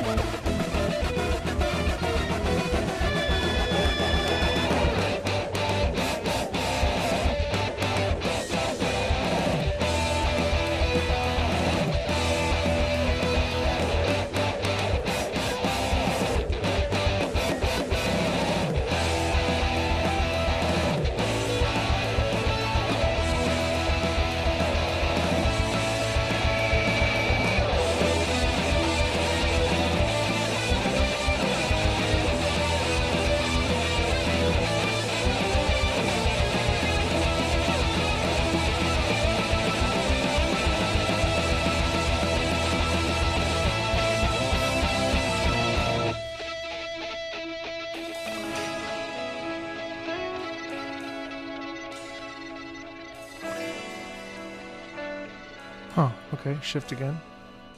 I can't stand it, it's brain poison. My mind unravels when I toy with the thoughts it gives me, leave me wishing. But maybe that's why life's worth living. Reaching for something dreams, some feeling breaking deep. I can't understand it. With all these memories, at least I'll never be without you, without her. Sort of.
I mean, yeah, raw emotion is right. I mean, there's a certain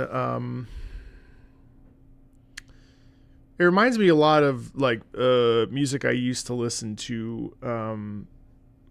Yeah, that's excellent. The back half actually was my favorite part. I definitely think that like this is like,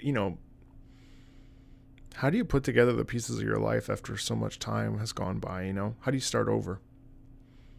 How do you navigate it? Like how do you like work on yourself, and how do you recommit to honoring yourself? How do you own your choices? Like a lot of those themes are definitely there in the music, and a lot of it really felt kind of desperate.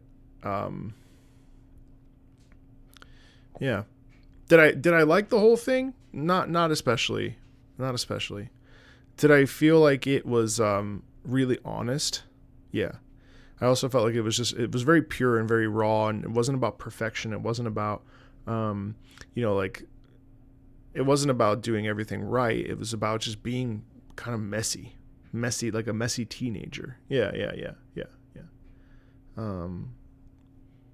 So yeah, it's a beautiful piece. I definitely think the back half was my favorite.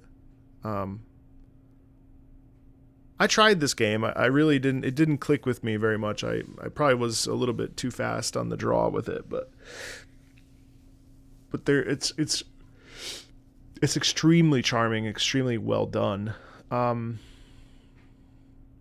definitely recommend it to you. Wow. I mean, yeah. That being said, I mean, I do feel I'm like left kind of like, okay, now what? What do I talk about now? It's pretty. It's really pretty. Really, really honest. I like that. Really honest. Okay, we're going back up to Mycopunk. This is Saxito Delivery Day Combat. Mycopunk.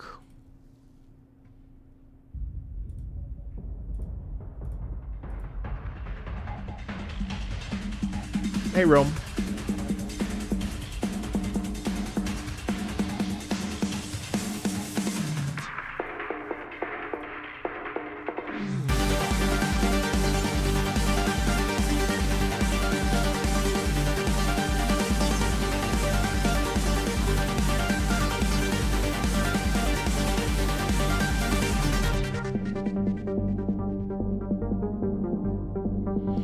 Yeah, Trinity, that's how I feel too.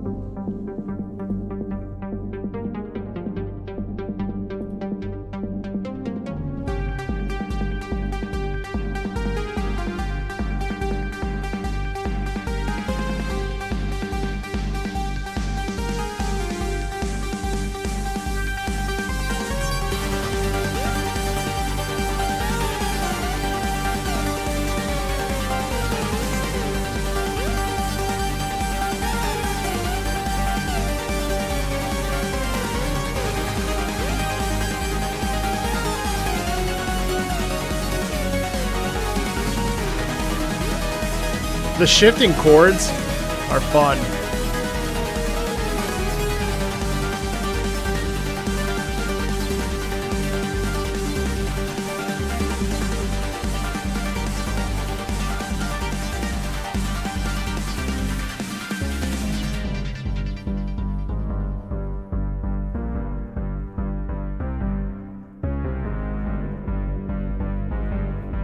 Yeah, I don't like this one as much as I liked last time we heard a Mycopunk theme. I preferred that one much more. This was cool because this one has this fun dum dum dum da da dum dum dum da da dum dum dum da da da dee da do dee dum. I mean, it's definitely a high octane for sure, high adrenaline. Obviously dangerous, but I like my melodies to have a little bit more of like a happy dance to them, a happy lilt. In my age, I don't know why lately that's how I feel. And this one is very like kind of dark and heavy. The aesthetic is very like grunge. I don't like it quite as much, but I do appreciate how like it's a punch to the face, you know?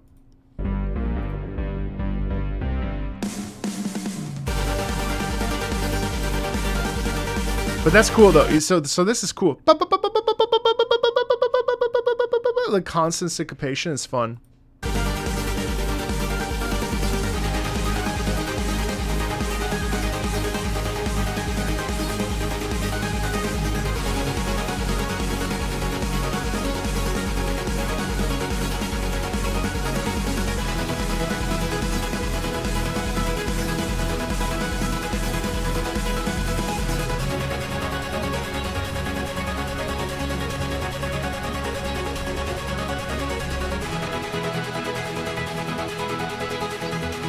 I do like this.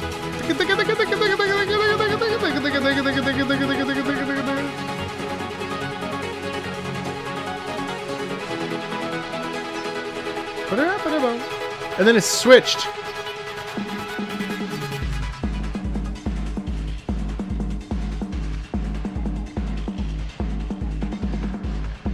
I do like the percussion back here too. That's exciting.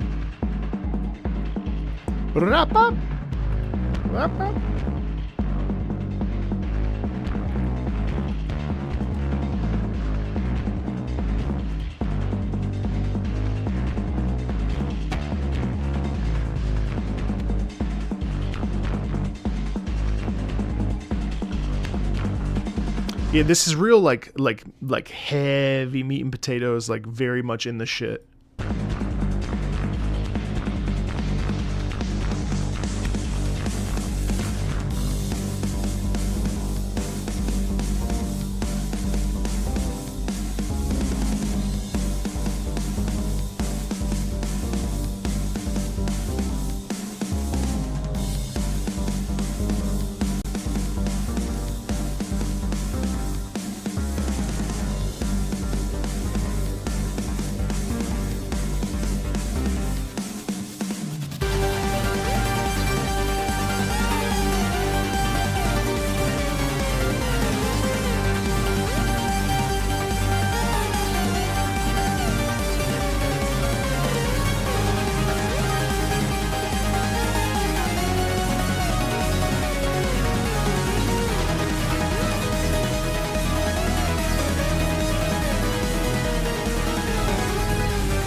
Yeah, I think that was really fun. I would have liked more of a streamlined melody, but I definitely felt like it was aggressive as fuck. And then that's the kind of theme that you would hear while you're like running. You know what I mean? Like being chased.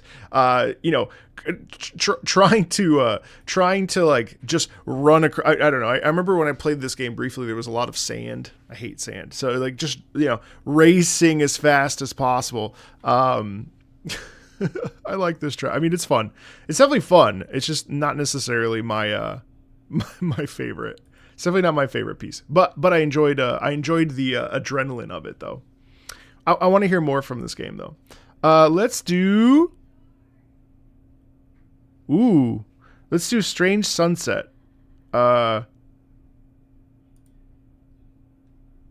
Street Fighter X EX Alpha Plus.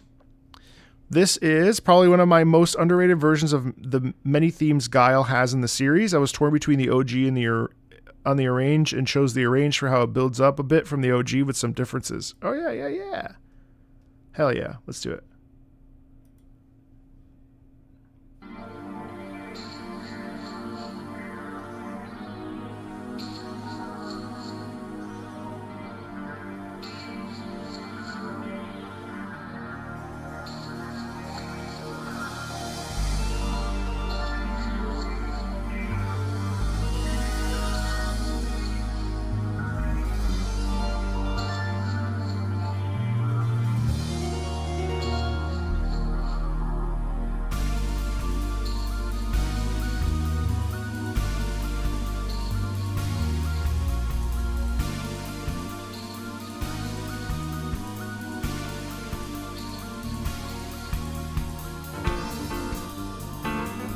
Oh, wow.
Jesus.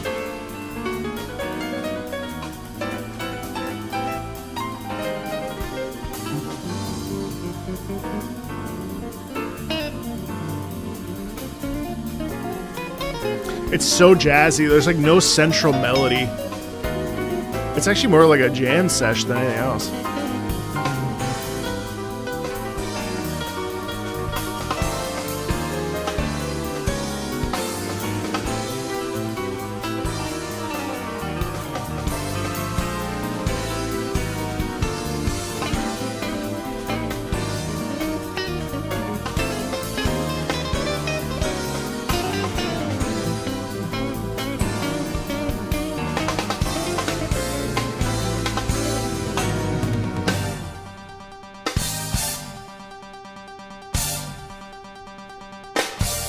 Ooh. That's fun. God, the snare is... That drum set is actually like so forward in the mix. It's awesome. It's got just a little bit of the 80s, 90s twang to it too. But it goes hard.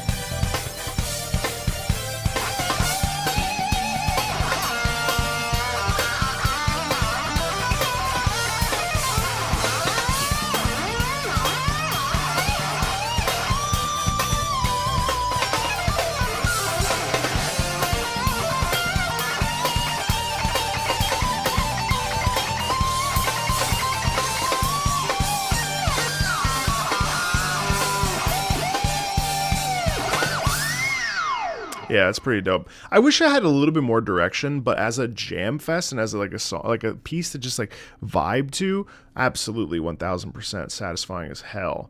Really cool. Really cool. Adagio for strings and organ, Rise of the Triad. I'm trying to delve into older games to offer something different in the suggestions for lately. So bear with me. The OST is by Lee Jackson, made game from 94, meant to be a sequel to Wolfenstein. Will you recognize which Adagio this is a reprise of? Isn't this the Barber?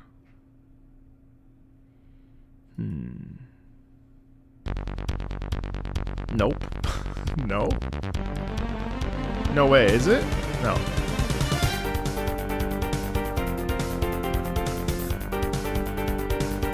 I almost thought this was a Silver Gunner.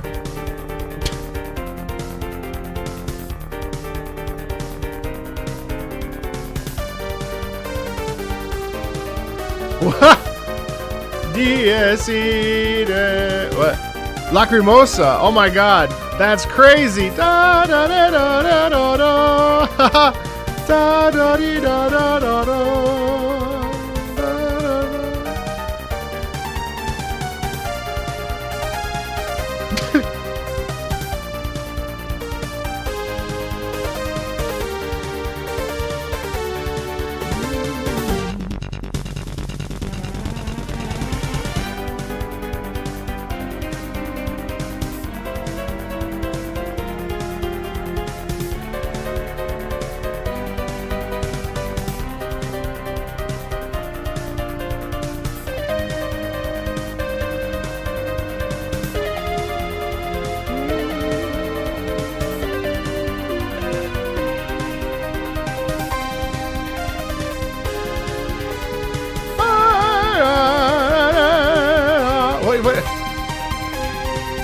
Is this Lacrimosa? I don't think so. Wait, is it?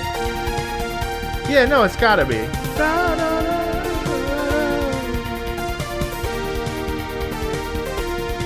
da, da, da, da.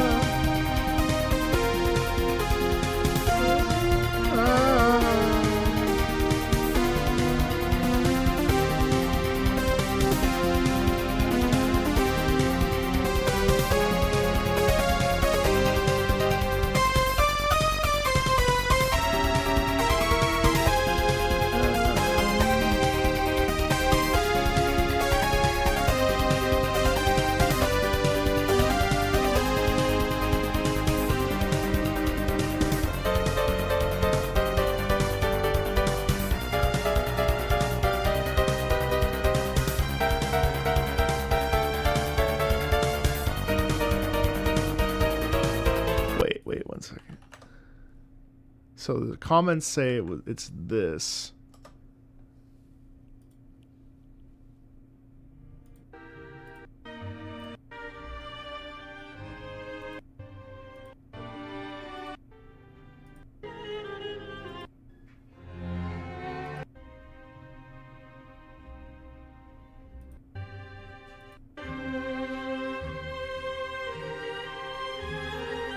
Adagio in G minor, Albinoni.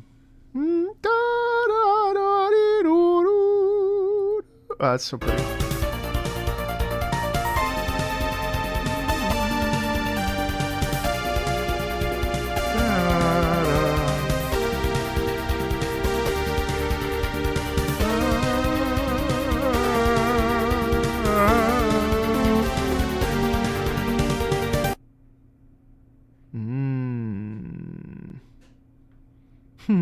That's so beautiful. That's fun, dude. I love that. Okay, Final Fantasy 11. You're not Final Fantasy 9. Oh, you're not alone. I guess this is my first suggestion on the spreadsheet. I didn't see it on the spreadsheet, but this one gets me every time. Plus, for those who still stand Final Fantasy 9, you know what it's about. Oh my god. Oh, I love it. Oh my god, it's the best ever. Ugh, it's so good. Oh, it's so good.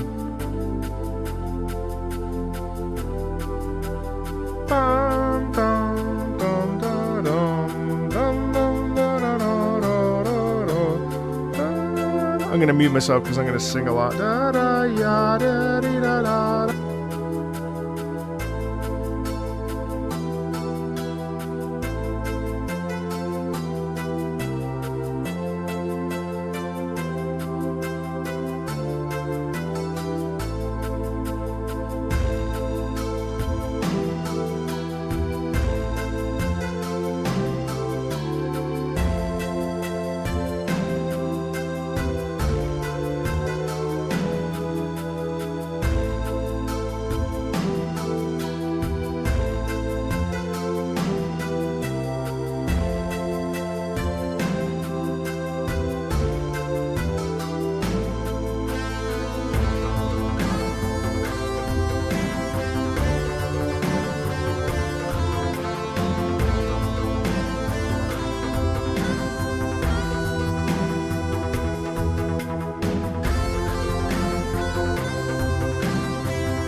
Dun, da, da, da, da, da, da, da, da, da, da, da,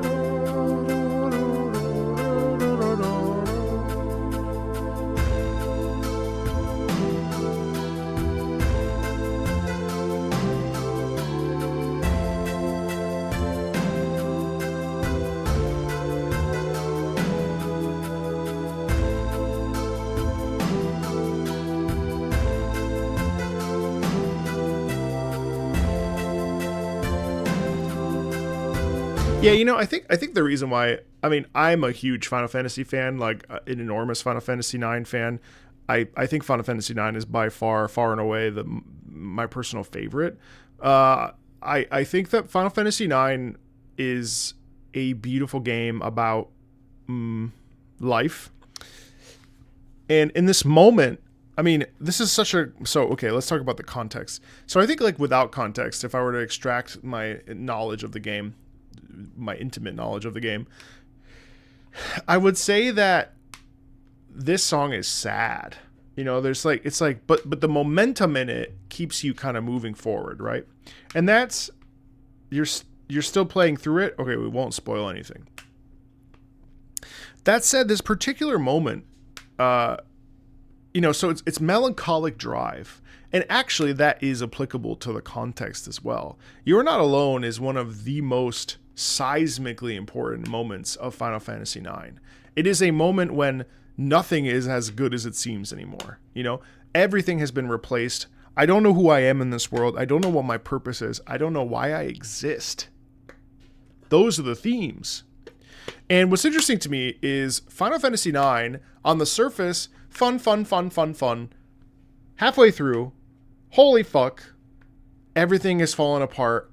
Everything is going to shit. What is our purpose? Why are we alive? What is death? What is the purpose of living at all? And suddenly, that's when we have a big shift. And that's what makes this this theme is really the moment when all the smiles go away. Oh man. This is so good. I don't want to say too much because some of you haven't played it, but like, it's just excellent. This is the moment when, oh God, this is the moment when you realize that friends matter, and people matter. People matter. You matter.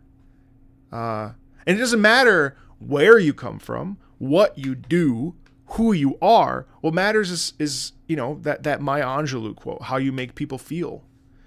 And this is really that moment when everything just kind of comes together and it becomes about like unifying yourselves and coming together. Oh fuck. I fucking love Final Fantasy IX. It's one of the best things I've ever done in my entire life is play this game. I love this game. It's stupid how much I love this game. This is the only game I've ever like truly replayed. Besides that and like The Last of Us. It's very hard for me to replay games. I just replayed it last year. I fucking cried my eyes out. I love Final Fantasy IX. Last battle from Cave Story. This is the main storyline final boss, not the true ending one. I love the vibe this one carries. It's been a long road to get here. This is the final showdown and we're ready for it. You miss when games had that kind of deliberate pacing in the story and took their time to really hit you with the theme. Oh man, wait till you get there. You're not alone after like probably like 10, 50, like a good bit of time. Like it's just such a, the game kind of does this 180 where you're like, everything's just so lovely, peaceful. Like, yeah, there's some sad stuff that's happening. And like Freya, like, you know, her like the person she loves doesn't even remember her. And like, you know, and Burmecia and all this other stuff. And then, yeah. And then obviously like stuff, Dagger and Garnet, you know, anyway. All right, let's check out Cave Story. Holy shit. All right.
Whoa.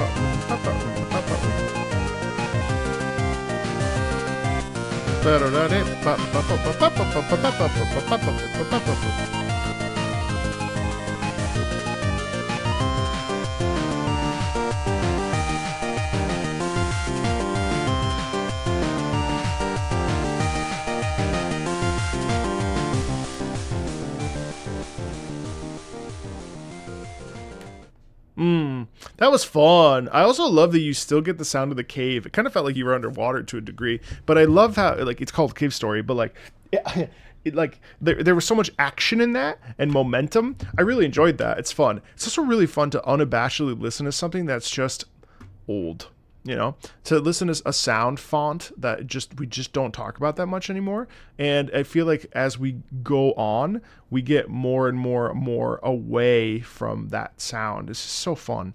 Yeah, that's really cool. Really cool. I really enjoyed that. So Let Us Melt, The Growling of the World. So Let Us Melt is an experimental daydream VR title. Story-wise, it's framed as a creation myth not told to children around a campfire. Follows Custodian 98, a world-building machine involved in creating a planet called Canopsia. Over millions and millions of years, we literally watched the planet grow from C98's perspective, hence the song. We've actually heard So Let Us Melt. It's one of my really good. How old is Cave Story?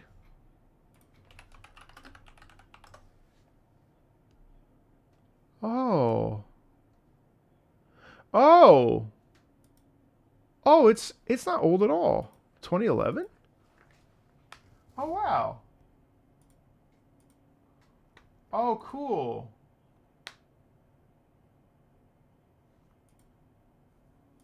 Oh, neat. It's an homage to 8 and 16-bit. Let me add that to my cart. Cool. I'd like to check that out.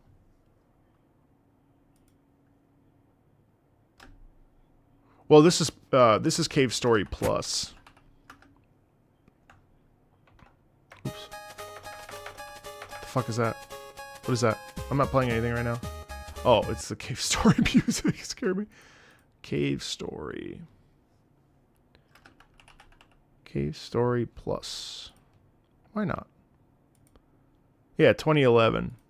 That's cool though. I like this. This is I think it was when Sphirwa recommended Void Stranger. Was it Sphirwa? Was it Sphirwa? I can't remember. Was it? No, it was someone recommended Sphirwa. Someone recommended Void Stranger. And that was gorgeous. It was very old school as well. If my math isn't wrong, 2011 is now further away than 2040. What's your problem, dude? It has 5 different versions. Cool. Is it super long, or is it like pretty manageable? Okay. Where are we? We are in January.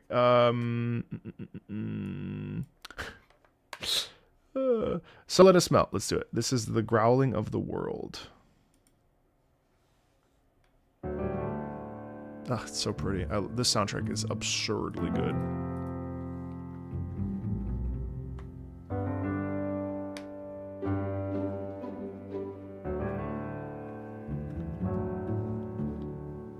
Love the plucked pits strings there.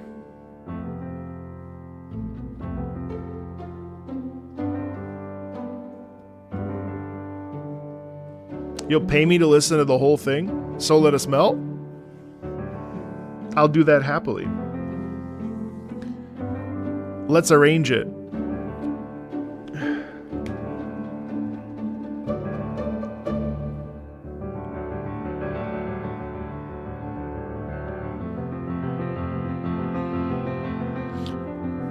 Ninja, for today, it's all on patreon.com/MarcoMeatball.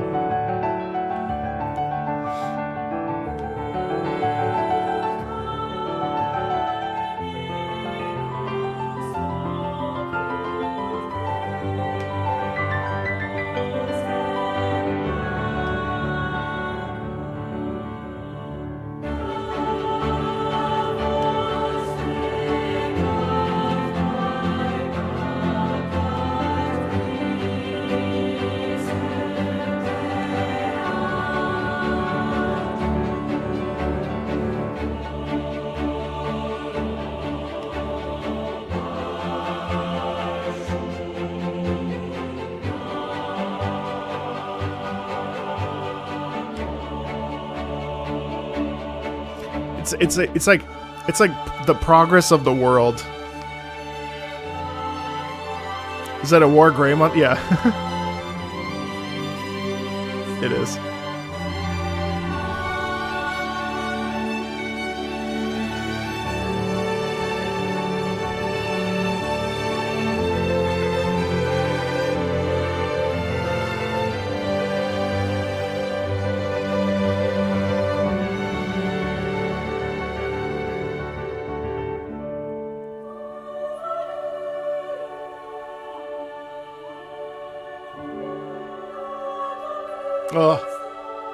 So the chord plays, and then the singers repeat the chord.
Just some of it, Rum. Just some of it.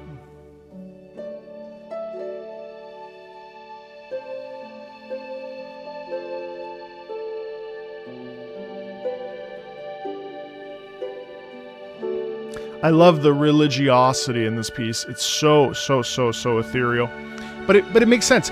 It's really about building something.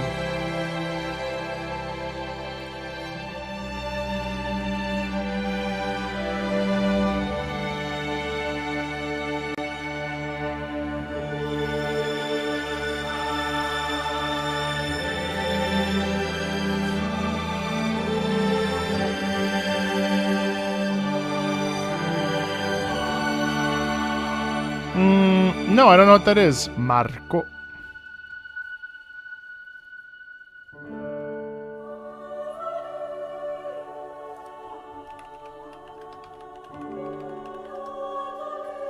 It's also innocent.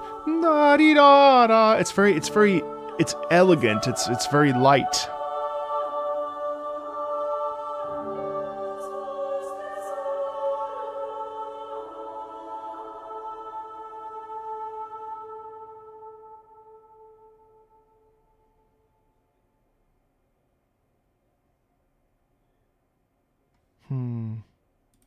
So pretty. Ugh. It's so beautiful. Yeah, I want to listen to that whole thing. Vanyar, let's chat on Discord and we can work something out. In absentia, this is Ultra Kill. Hey, it's been a long time since I suggested a song. I've been listening to this song so much, and man, it really is amazing. Also, this is the first actual eye we see in Ultra Kill.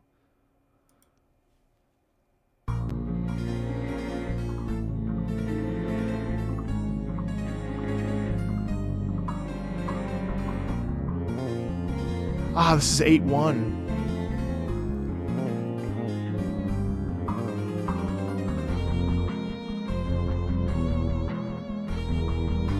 I like how subdued this is.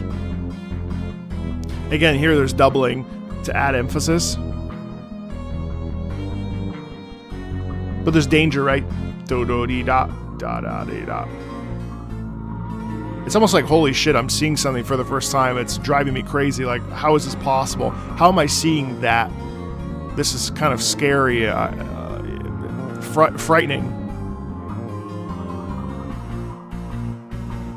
Okay, now we have chords, just simple chords. Da da dee da da da dee da dee da. We're just moving into action here.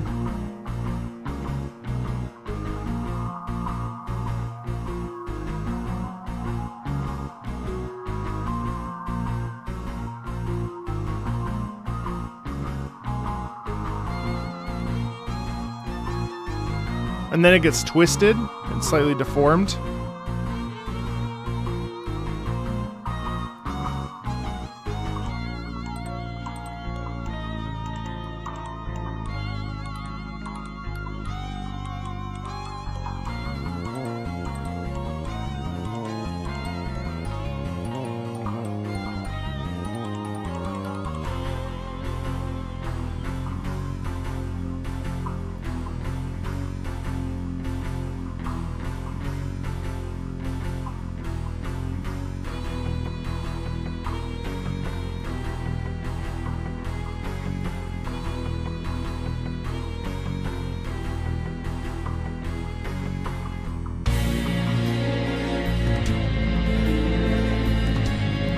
See, this is nice. A little extra here.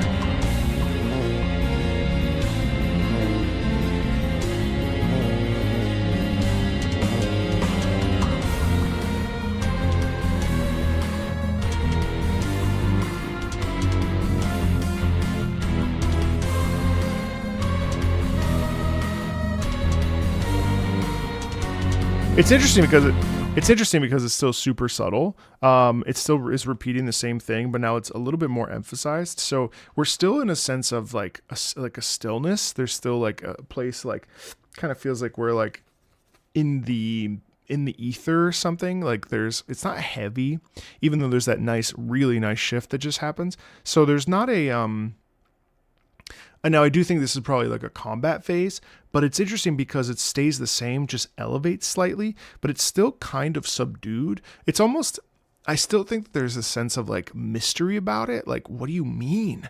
What do you mean this is here? You know what I mean? It's cool.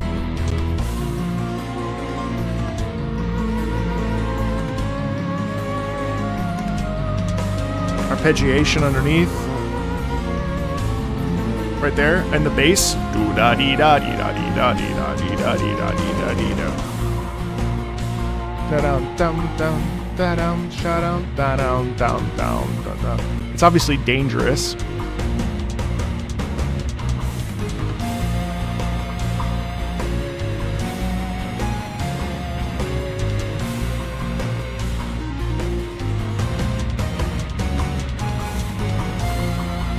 And it's like, it doesn't matter what you think you're seeing, you still have to fight.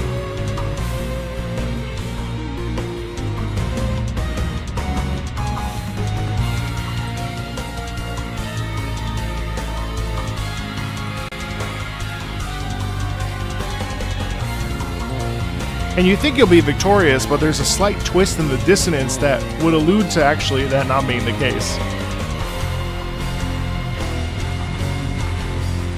But you better double down.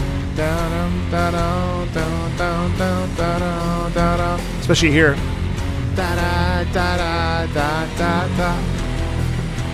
Because it twists.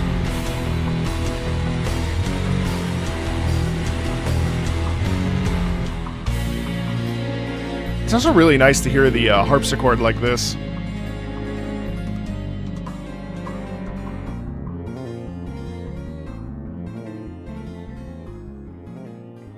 It's interesting. So the Greek is logos.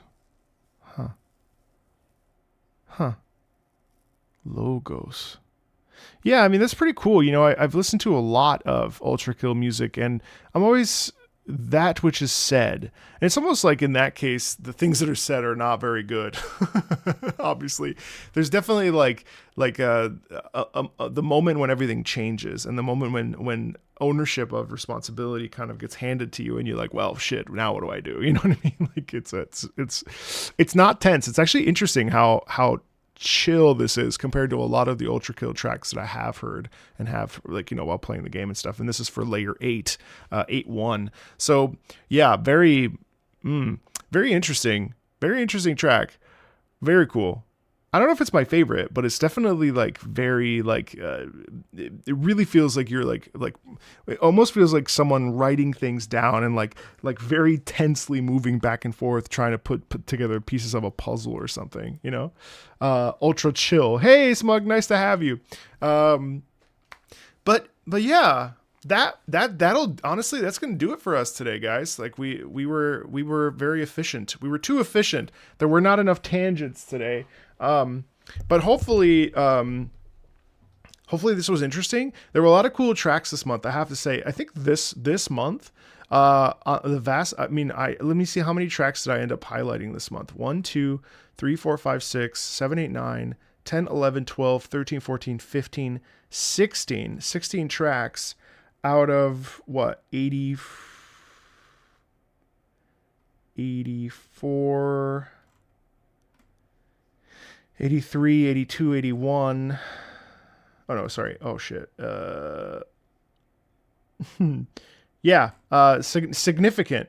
The February list, for those of you that are interested in this or are patrons, the February list, you think I still have 90 minutes of rambling left in me? I mean, we don't have to go anywhere. We're still early days, so we can still we can chill. Oh, okay, or you can leave, Burr. That's fine. You don't need to stay.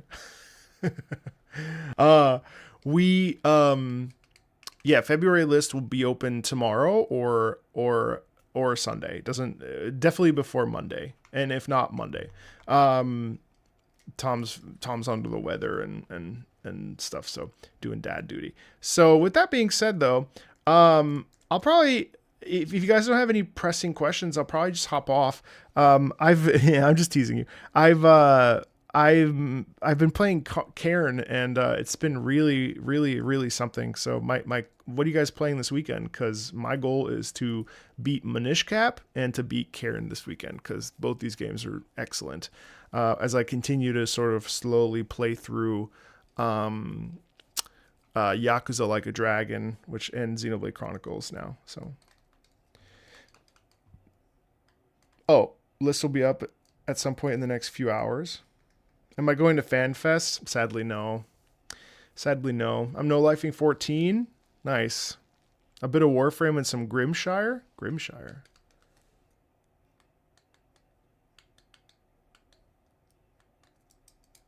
Final Fantasy 9 around that. Nice. Echoes of Wisdom. Ooh, fun. You're playing Mario and Rabbids? Oh, that's awesome. Wait, what's Grimshire? Enfield requests soon, yeah? Yes, I think so. Oh, Grimshire. Oh, wow, that looks charming. You play as a rabbit during an apocalypse? A deadly plague? Cool. Huh. I'm definitely playing a lot of Enfield as well. I like can't stop myself, but you know, I'm still in Valley 4, and I've just been sitting there doing my thing. Hey, Bezel, what's up? I'm playing Warhammer 3 and a Total War, and just getting back into Dispatch. You haven't beaten Claire Obscure yet? You're at the end. I'll probably find time this week. I mean, it's hard. I mean, I've been absolutely no-lifing Enfield. It's reasonable. There's a lot to enjoy. Has anybody recommended Has Been Hotel? No, just because it's not video game music, so I mean, it would have to be something I did separately. Oh, Cuphead is hard. Cuphead is so hard. Cuphead is so difficult. So difficult. So difficult. There's like so many cool games that are out right now, especially in the indie world. Vampires Bloodlord Rising just came out today. It's like a third-person vampire. What's it called? V Rising, I think. I want to try that. Escape from the Ever After is like a remake of Super Paper Mario, but in a different way. Yeah, take care, of course. There's also Paper Clay, which is a platformer, but like, you know, fun animal characters. Have I heard Sing for the Queen from Nikkei yet? Not yet. I'm going to listen to it this week on Thursday with my friend Kevin, who's been on the channel before. So, oh, thank you. Thank you, Faff in the Boot. Appreciate the biddies. 100 bits. Oh, thank you. Hey, Marco, the Warframe music you and Mouse did has basically become the soundtrack to my dreams ever since the show. Often enough, I'm afraid I might owe you royalties. Oh, that's very nice. I'm so glad you enjoyed it. I'm so glad. I appreciate that. Thank you. Vampire the Masquerade, The Bloodlines, such a great... Yeah, I know. It's on my list. Now Thursday is going to be my most anticipated... Well, no, but it won't be live. It won't be live on Thursday, but that's when I'm filming, so on the 4th. So, can you copyright claim a person out of existence? We can certainly try. Well, if you guys don't mind, I'd love to hang out and play some Karen on stream. You guys are welcome to go though, so there's no stress. But I've been really feeling the game, and maybe I can show you guys how cool it is. I've been really enjoying it.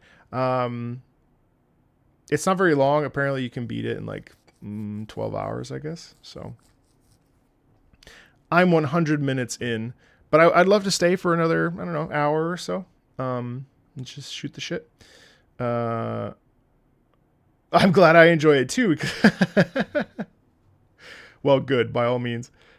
I'll leave you on in the background while I eat some Chinese food and play ME3. Ooh, fun. Man, we had Indian last night. Stepped on the scale this morning and I was like, uh-oh. Yeah, it's a new game. It's called Karen. It's a climbing game actually. But think more complex than Jusant, which was also French.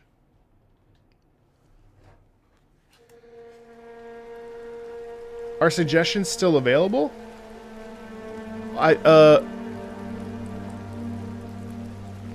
We'll probably roll it over into February now since we're so close, and we just finished up. Good luck with your loan. That sucks about the loans. We'll just roll it over. Did you become a Tosca tier patron?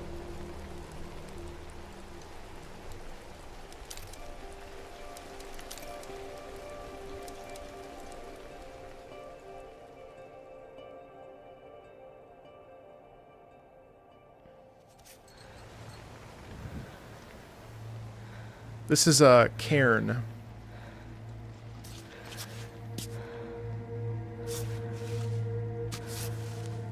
Oh shit. Gonna ping the Discord? Nah.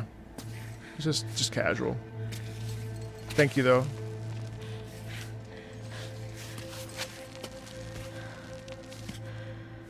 Yeah, shaky legs is one of the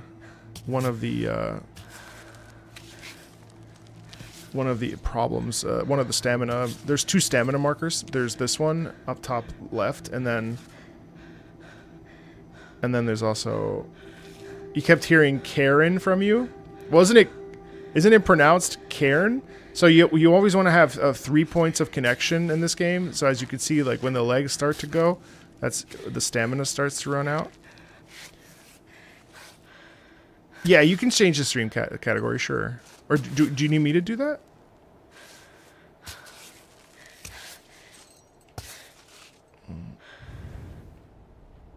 Okay.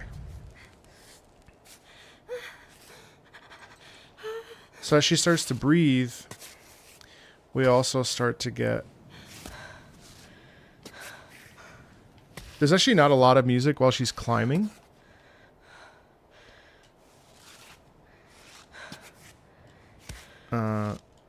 It's quite intense actually. It's been really interesting to play.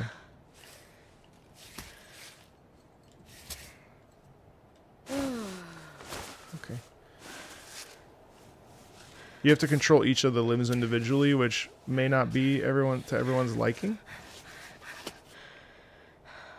Her breathing stresses me out too.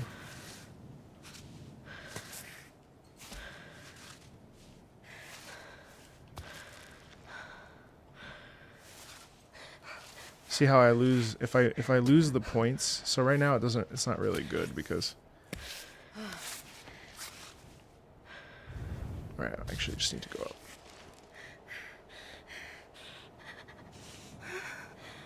Hey Bree. Ooh. Fuck. Okay. I thought I could make it. She ran out of stamina. How high up am I? Yeah, pretty high up.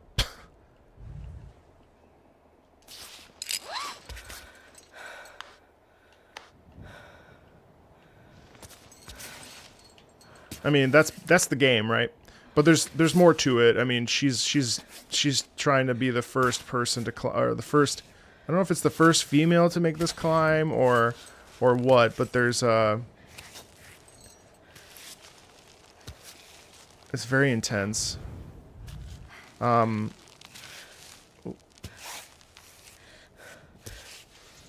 Everything is very like specific, and you have to really go slowly.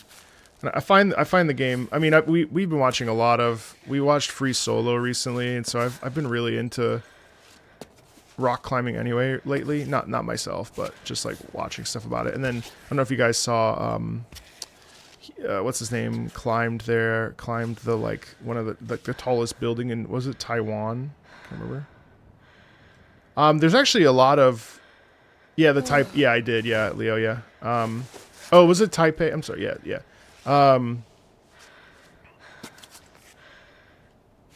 Then they actually do have some climbing VR games. I can't believe he did it free solo. So also there's like some like body mechanics with her. So like you want to make sure. Yeah, Alex Honnold. Yep. Bro is absolutely crazy. So now it's starting to rain. So I'll be a little bit at a disadvantage here. Starting to shake already.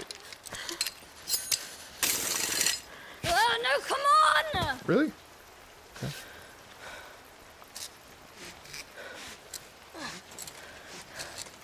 Would I play a climb? Yeah, I would. Damn, I should have caught that. That's too bad. I was like right there. She starts to shake and I'm trying to control it. It's kind of hard, honestly. Really, it's really slow. You really can't go too fast. But it's probably one of the... Honestly, it's already one of the better games of the year.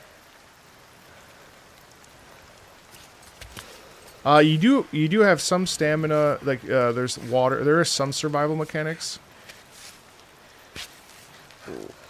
So I think she's shaking because her hand is like out. Yeah. Oh, no problem. This is already going poorly.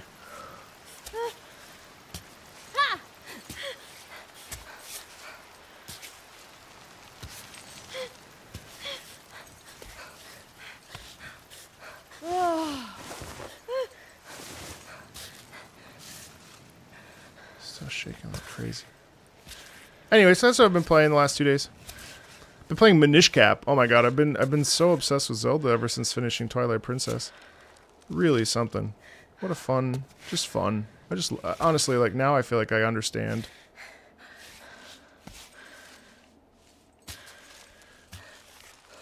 All right, this should be good still. Clip in, clip in. All right, there we go. Ooh.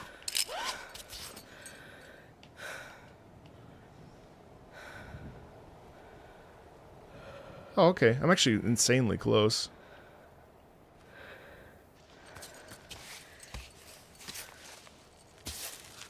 So there's not really any good grips. Oh. There's no good grips here. Oh, the climb was on PC? Minish? Is it not how it's pronounced? I don't actually know. Oh, Twilight Princess. Yeah, the Twilight Realms are beautiful.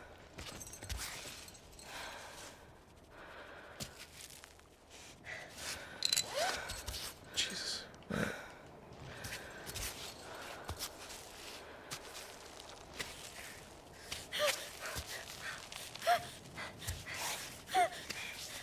No, no, no, no! All right. Let's see. I'm like right there. But there's no good footholds, and I'm like overextending her on accident. Oh! Min-ish? Oh, like mini? Like min-ish? Minish? I don't know. Does anybody know? Actually, don't know.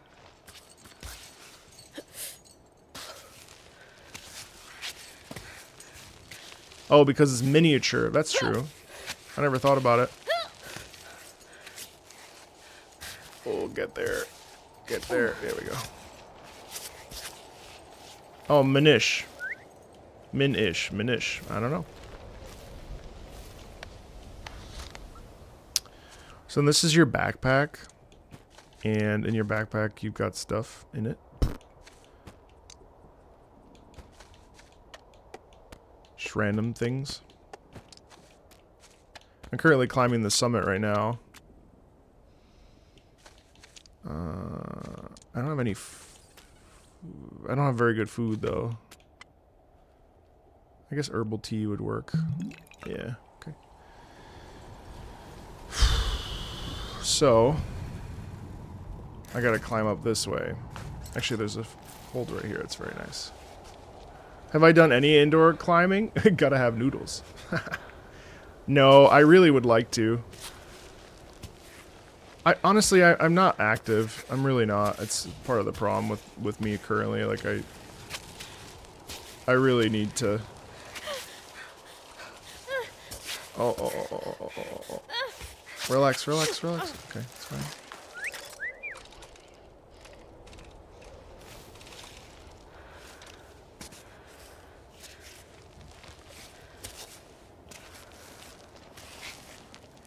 Oh, man.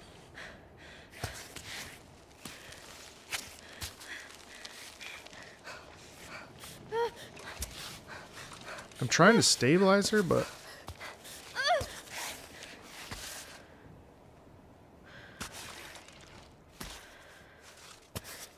Real climbers are insane. I could never do half of what they do. I did indoor climbing in, like, high school.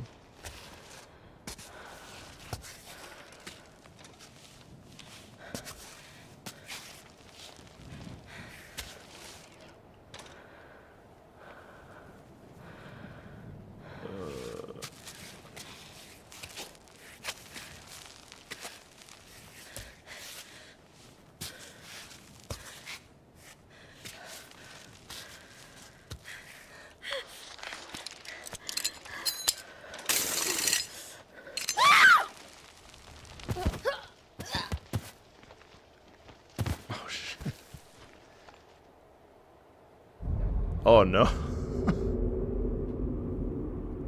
Oh no. Oh no, she became a statistic. Oh god. Ooh.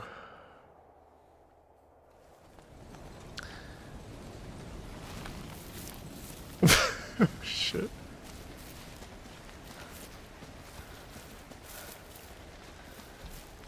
I got an achievement. It's true. We're not too far behind. It's very tough, I will say. I mean, this is the game. The game is Yep, climbing. But I'll be the guide today. The game is climbing. Does the mountain? No, but it's like a puzzle game because.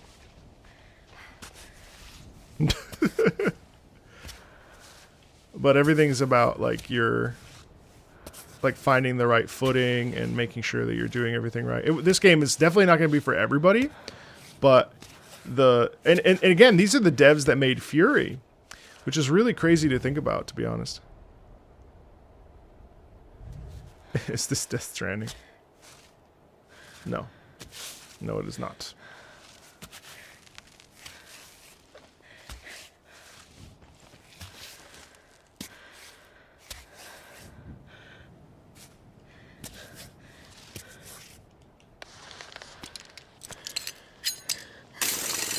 Great. There's also like a free solo climbing mode too.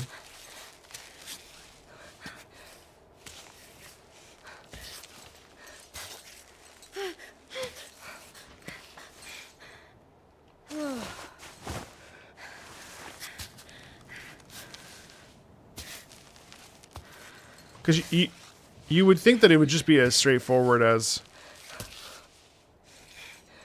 just climbing, but it's apparently not.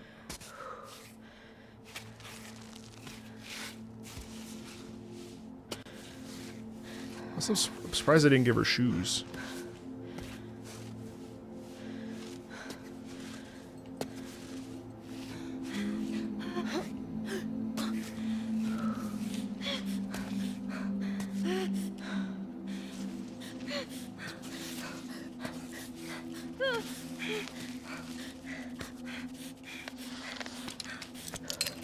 No, not now!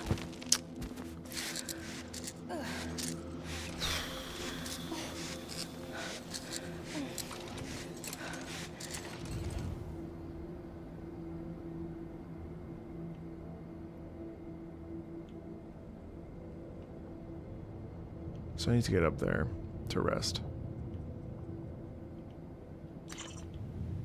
That's where I died last. Oh, there's tech to barefoot climbing. I didn't realize that. I suppose it makes sense.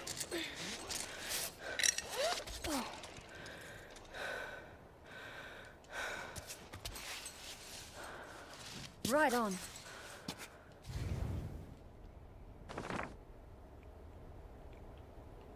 And this was, I found this on a dead hiker. The route that was,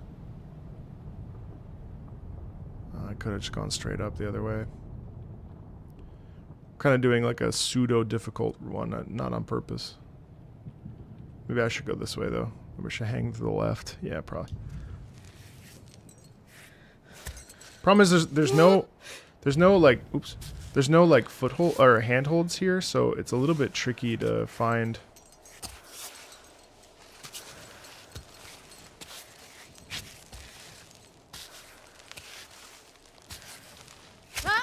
Yeah. As expected. But let me see if I can't just...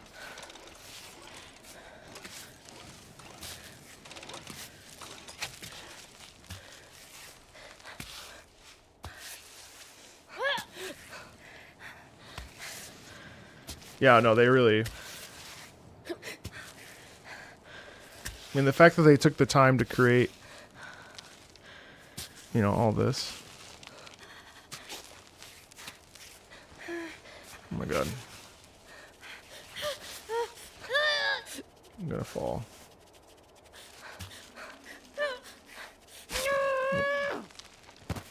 Fuck.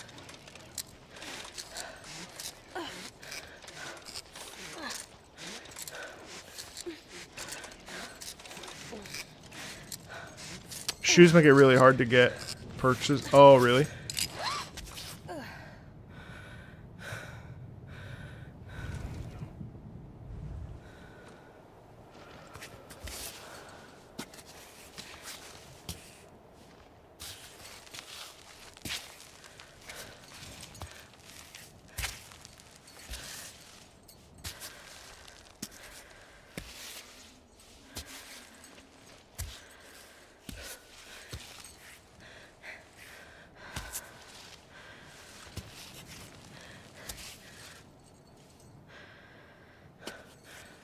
Oh, that's true. I didn't even think about that. So you see, like, right now, there's no real footholds or anything, which is why I keep thinking... I keep thinking that using her upper body will be actually helpful, but it's the lower body that needs to be grounded. I keep thinking that the reach will be the thing that matters, but it's actually not. It's the legs that matter.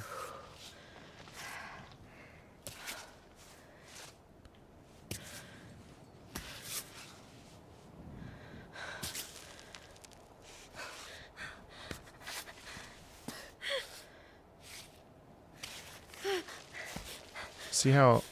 So this is like a second stamina bar here that's slowly... Yeah.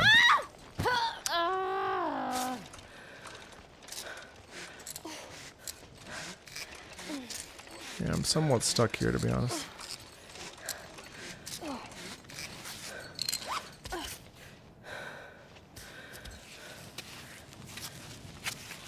How are you doing, Bree?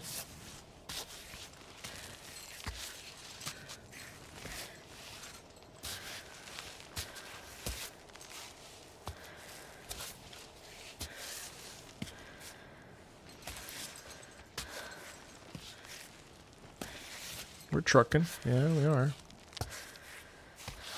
One day at a time.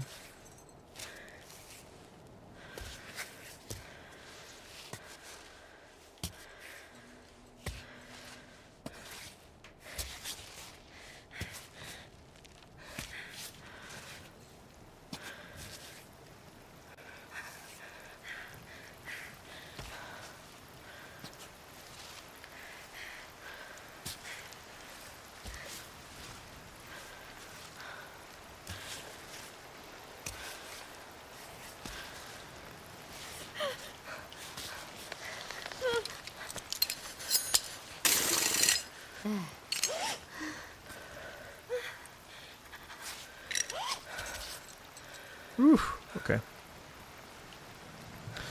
Alright, we'll climb back up.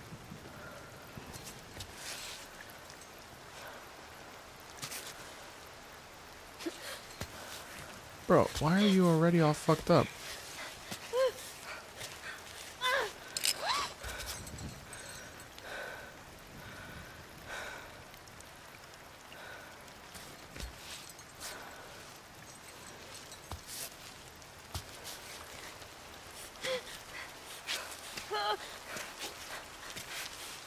Oh, come on! So there's parts of this game that I don't fully understand, and there's no real tutorial besides like climb, like the basics. So there are parts of it that feel a little bit micromanagey to me, whereas like I can't fully tell why some parts make her shake and other parts don't.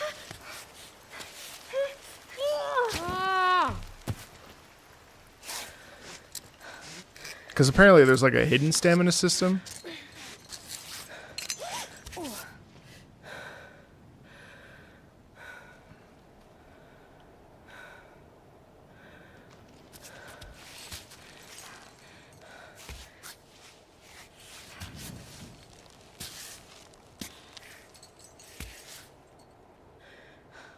Like maybe you actually need to like take breaks so it slows down her breathing. I don't know. See how her breathing shifted?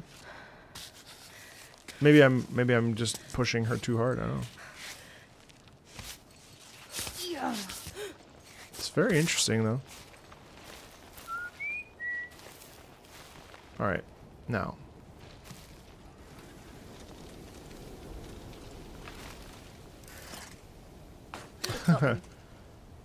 Which channel?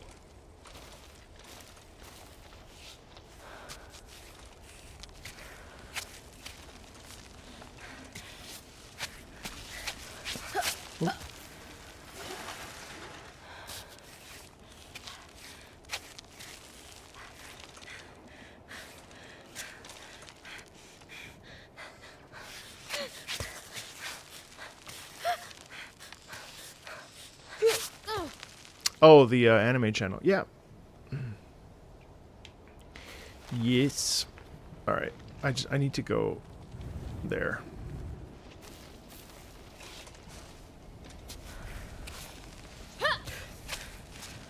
My favorite approach to climbing.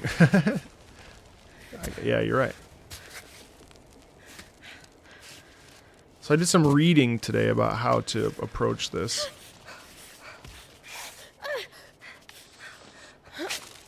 Whoa, chill.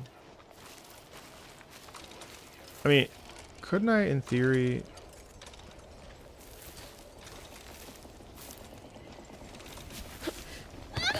Oh!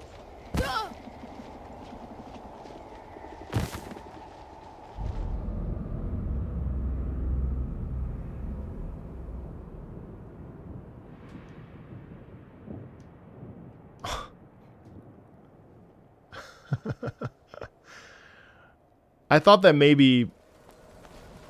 Really, all the way back here? Oh, son of a bitch. Well, because here the game tells you to jump and grab A. So I thought maybe I could pull it off. I was wrong. See, because here it says to run and grab. The crawling robot is her helper.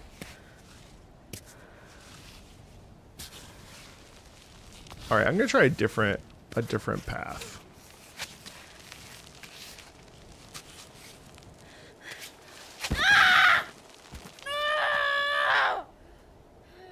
Jesus. Okay.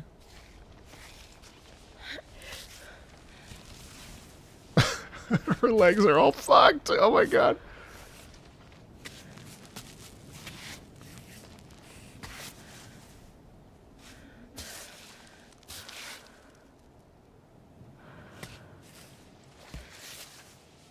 Yeah, the voice actor definitely delivered, didn't they?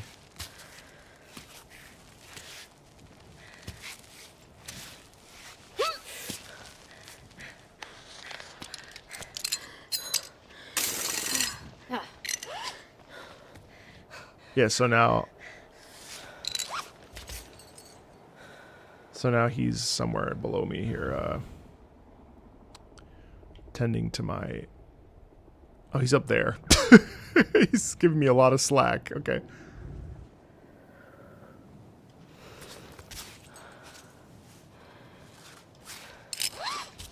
Perfect.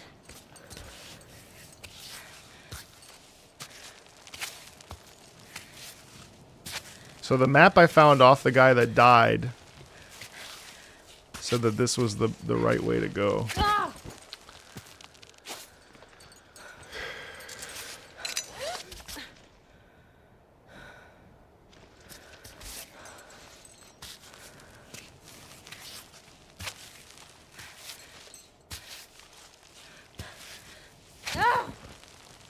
This is supposed to be the easy way.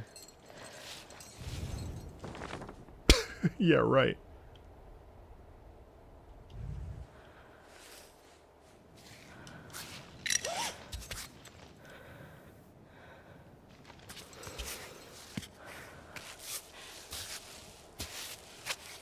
Oh yeah.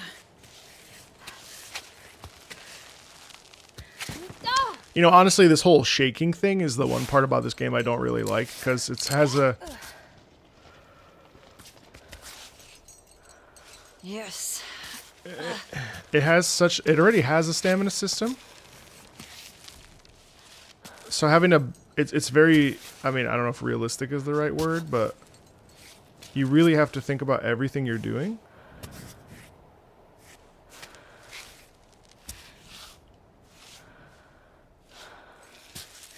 See, like, there's no foothold there, so of course he's going to start to freak here in about 2 seconds, I think.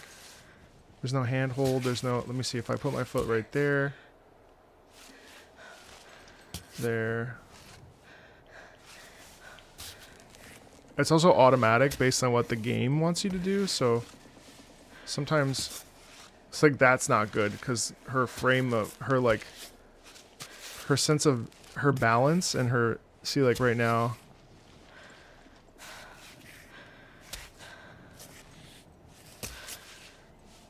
Okay, I actually might be okay. Alright. Pittance. Okay. So this is the other side.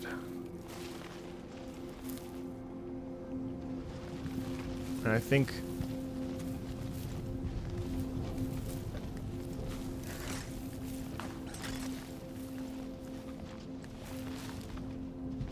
And that's the cave entrance.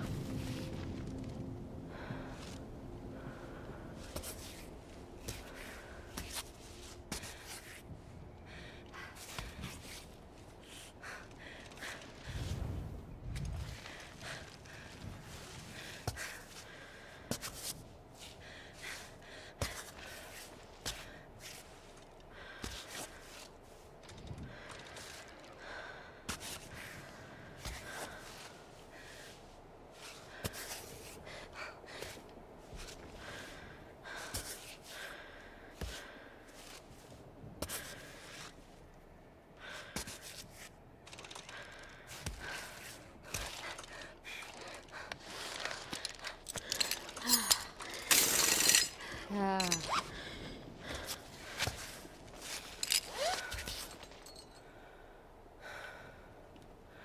Yeah, you definitely need to read the route. I have not done a good job of that.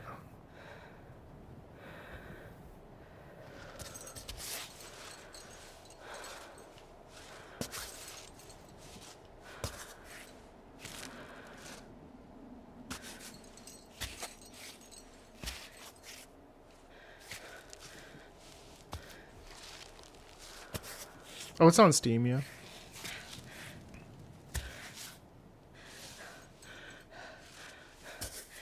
And the more you overextend to reach, the harder it will be.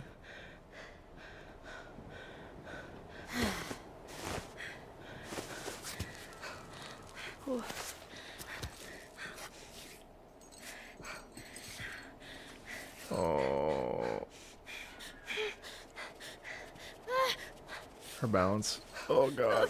No, no, no! Yeah.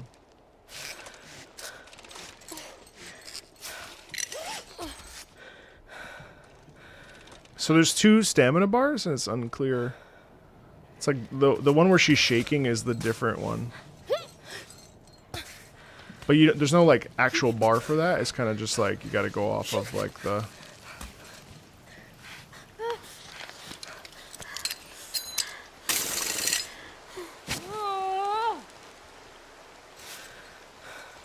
Yeah. Hello. Yeah, stamina versus fatigue. Right.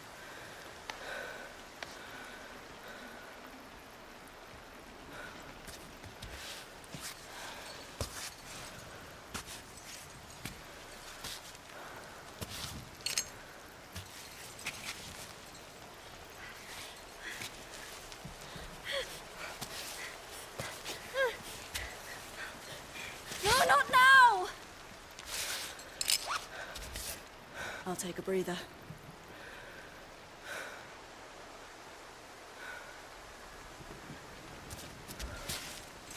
I wonder if I don't just... See how here there's no grip whatsoever? There's no cracks in the wall, so she's going to fall because there's nothing you can grab onto. Although...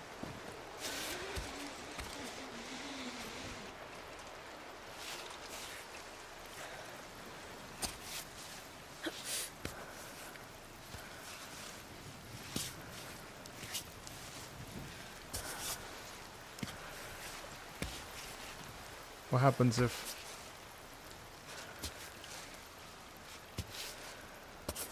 Yeah, you can repel, yeah. Right on.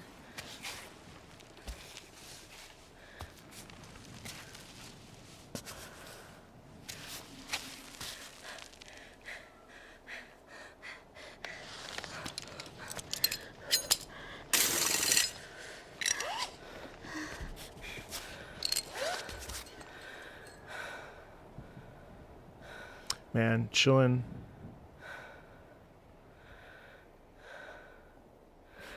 Hello, welcome in. Just hanging out. Chill Friday afternoon.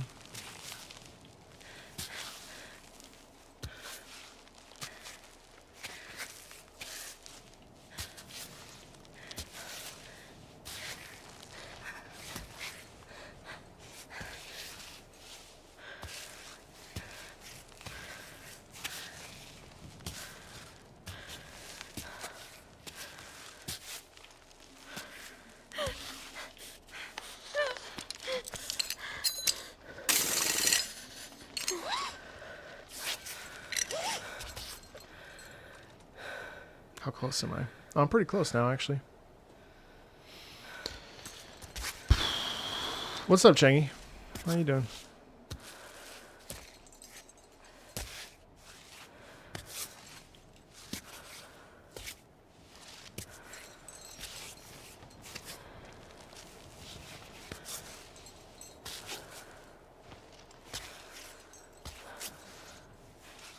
Oh, I'm right there.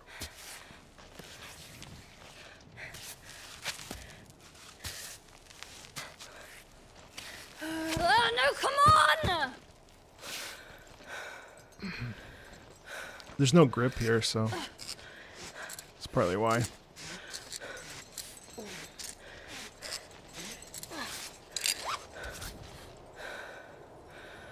I'd be better off going straight up.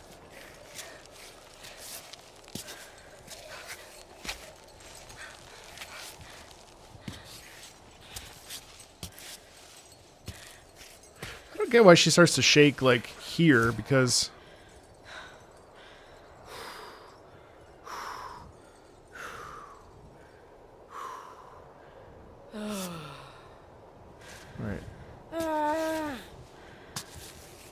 She's not happy.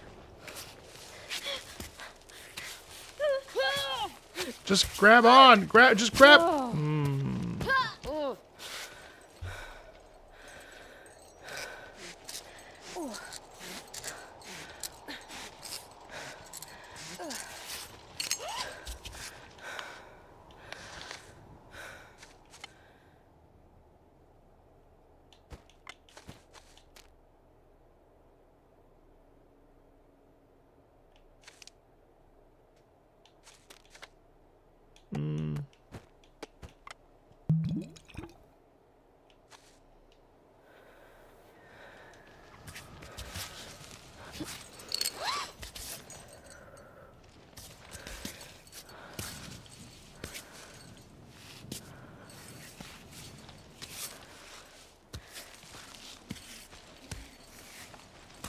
But there's like a whole story and like, you know, there's like it's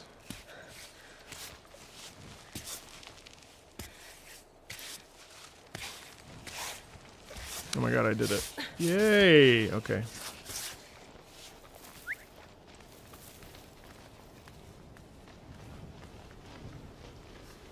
What is this? If the bag fits, I'll fit.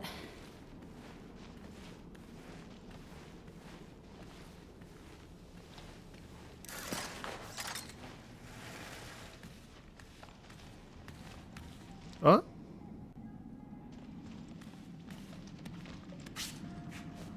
A radio?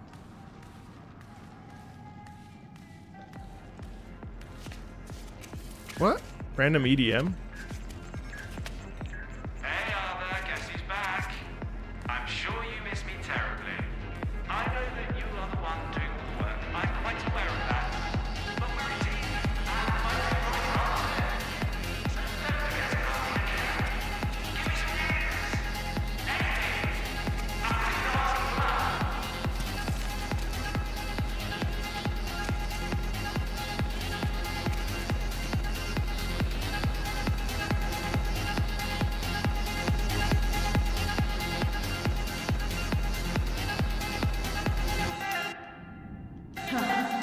This place is the best acoustics.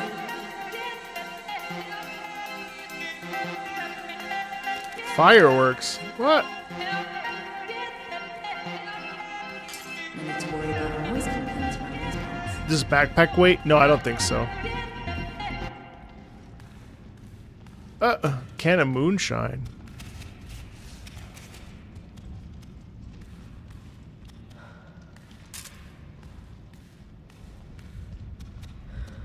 Oh, that was a Fury boss fight remix? Oh, you're right. Yeah, you're right. Oh, that's cool. I don't need this. Crackers? Protein bar. Oh, I went poopy.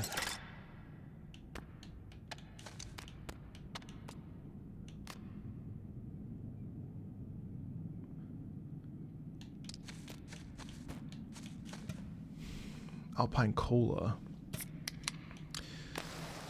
Broken bottle.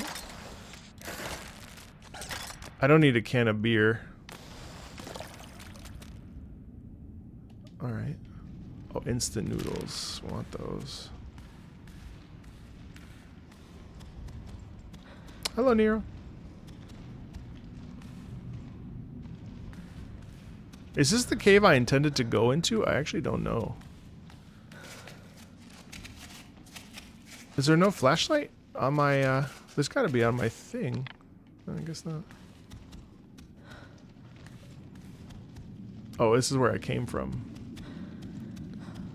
Was it just a giant circle? The other side of this cave had a bivon where you could rest and go to sleep or whatever. Oh, thank you for the membership. But yeah, it looks like this is the thing that you do in this cave.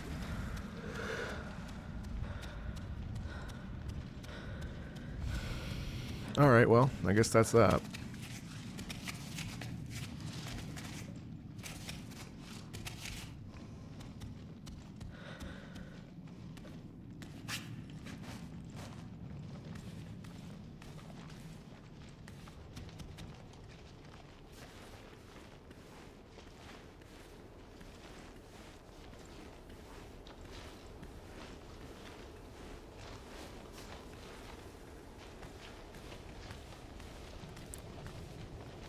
Ooh, pretty. All right.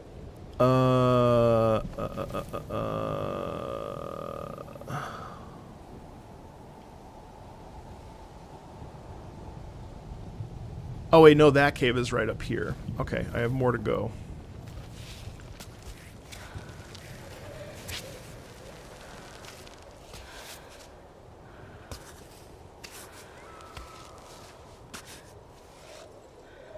Climb, baby.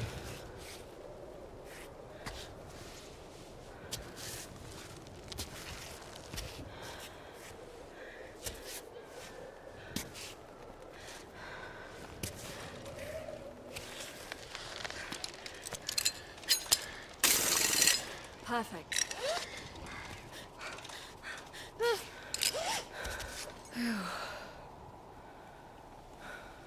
I wonder if I should cut to the left. I think so.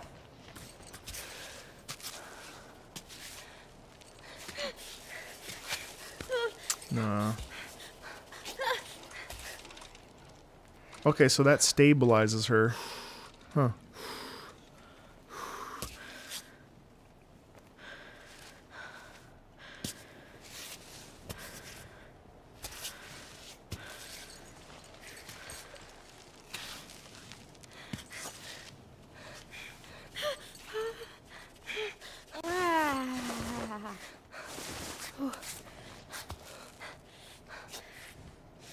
How does she just like take it easy?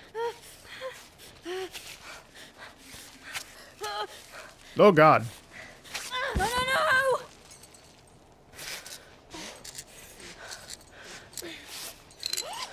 I don't quite know what to do here because there's no place to like put her feet.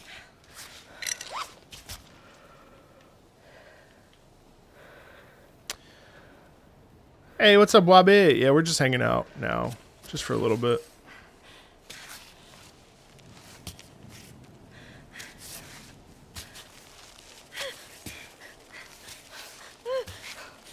Well, I don't know, dude. Oh, it's so hard.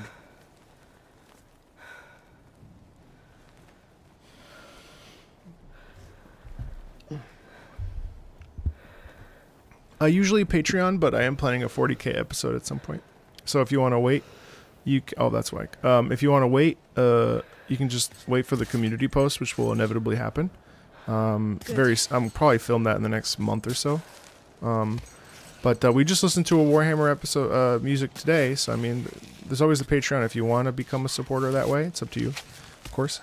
That's definitely the way to do it at patreon.com/MarcoMeatball.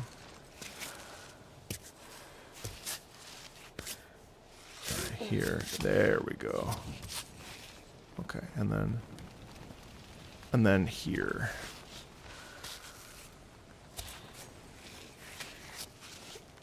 Yeah, but I expect that community post to happen pretty soon because I've already done one, but I'm gonna do another one just to establish.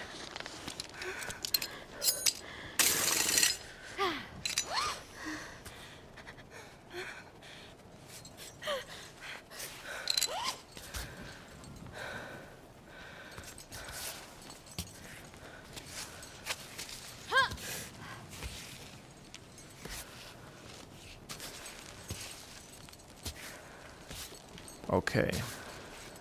I did it.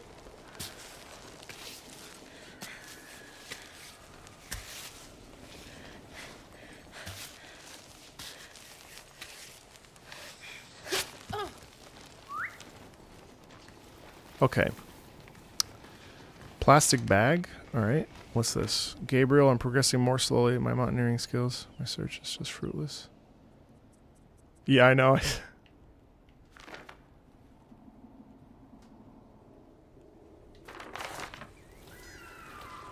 There's no farewell if I keep writing to you. Oh my god, so sad. So we'll save and we'll use her Buvak. Okay. Alright, let's see. How are her hands? Excellent and good. Uh-oh. Alright. Let's fix this.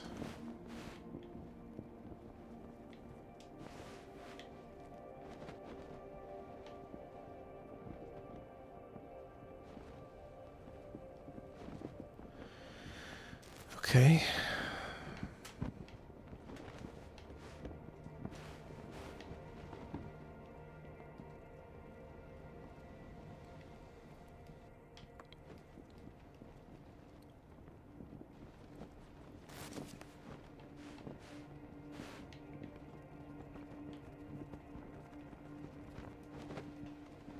It's very atmospheric, you know.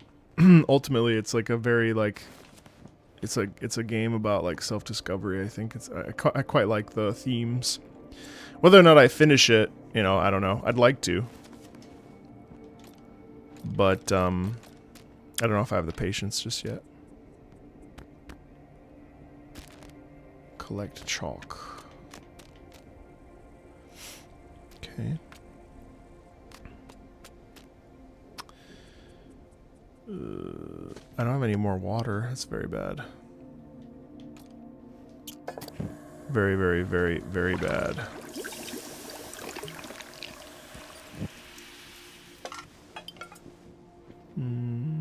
I'll consume it.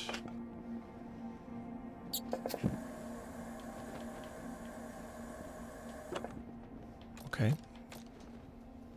I don't have enough parts. It's still early enough in the day where it doesn't make sense to go to sleep. So, okay.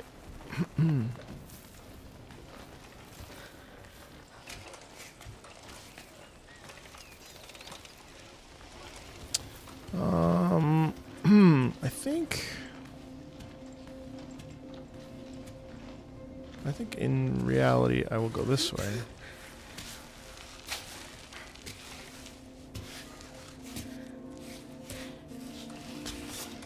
There's some foothold there.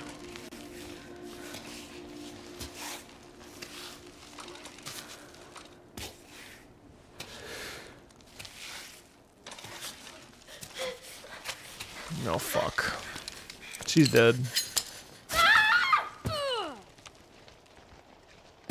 Jesus. Well, at least she wouldn't really feel that last one. Ah, it's so hard. It's very difficult.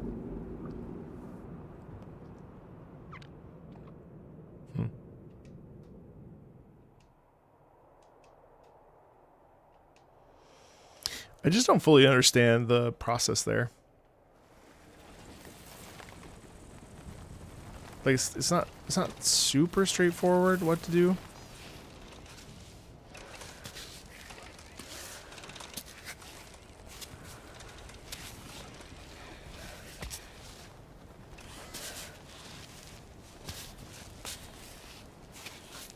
Like I suppose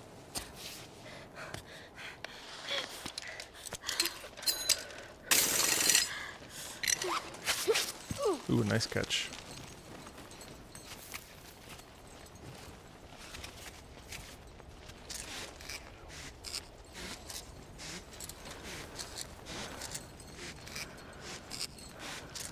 I mean, this area is pretty well rocky, so I mean, like, well, actually that looks pretty bad.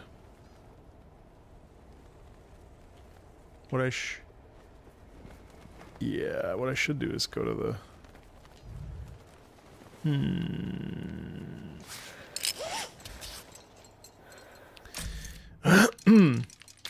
what I should do is hop off and have a weekend. And I hope all of you guys have an excellent weekend yourself. Thank you so much for hanging out and play some fun games this weekend. Take care of yourselves. Be well. I'll talk to you guys later. Alrighty. See you guys very soon. See you on Monday for Super Mario Galaxy. Woo! I'm so excited. Super Mario Galaxy on Monday. Woo! Very cool. Bye, guys.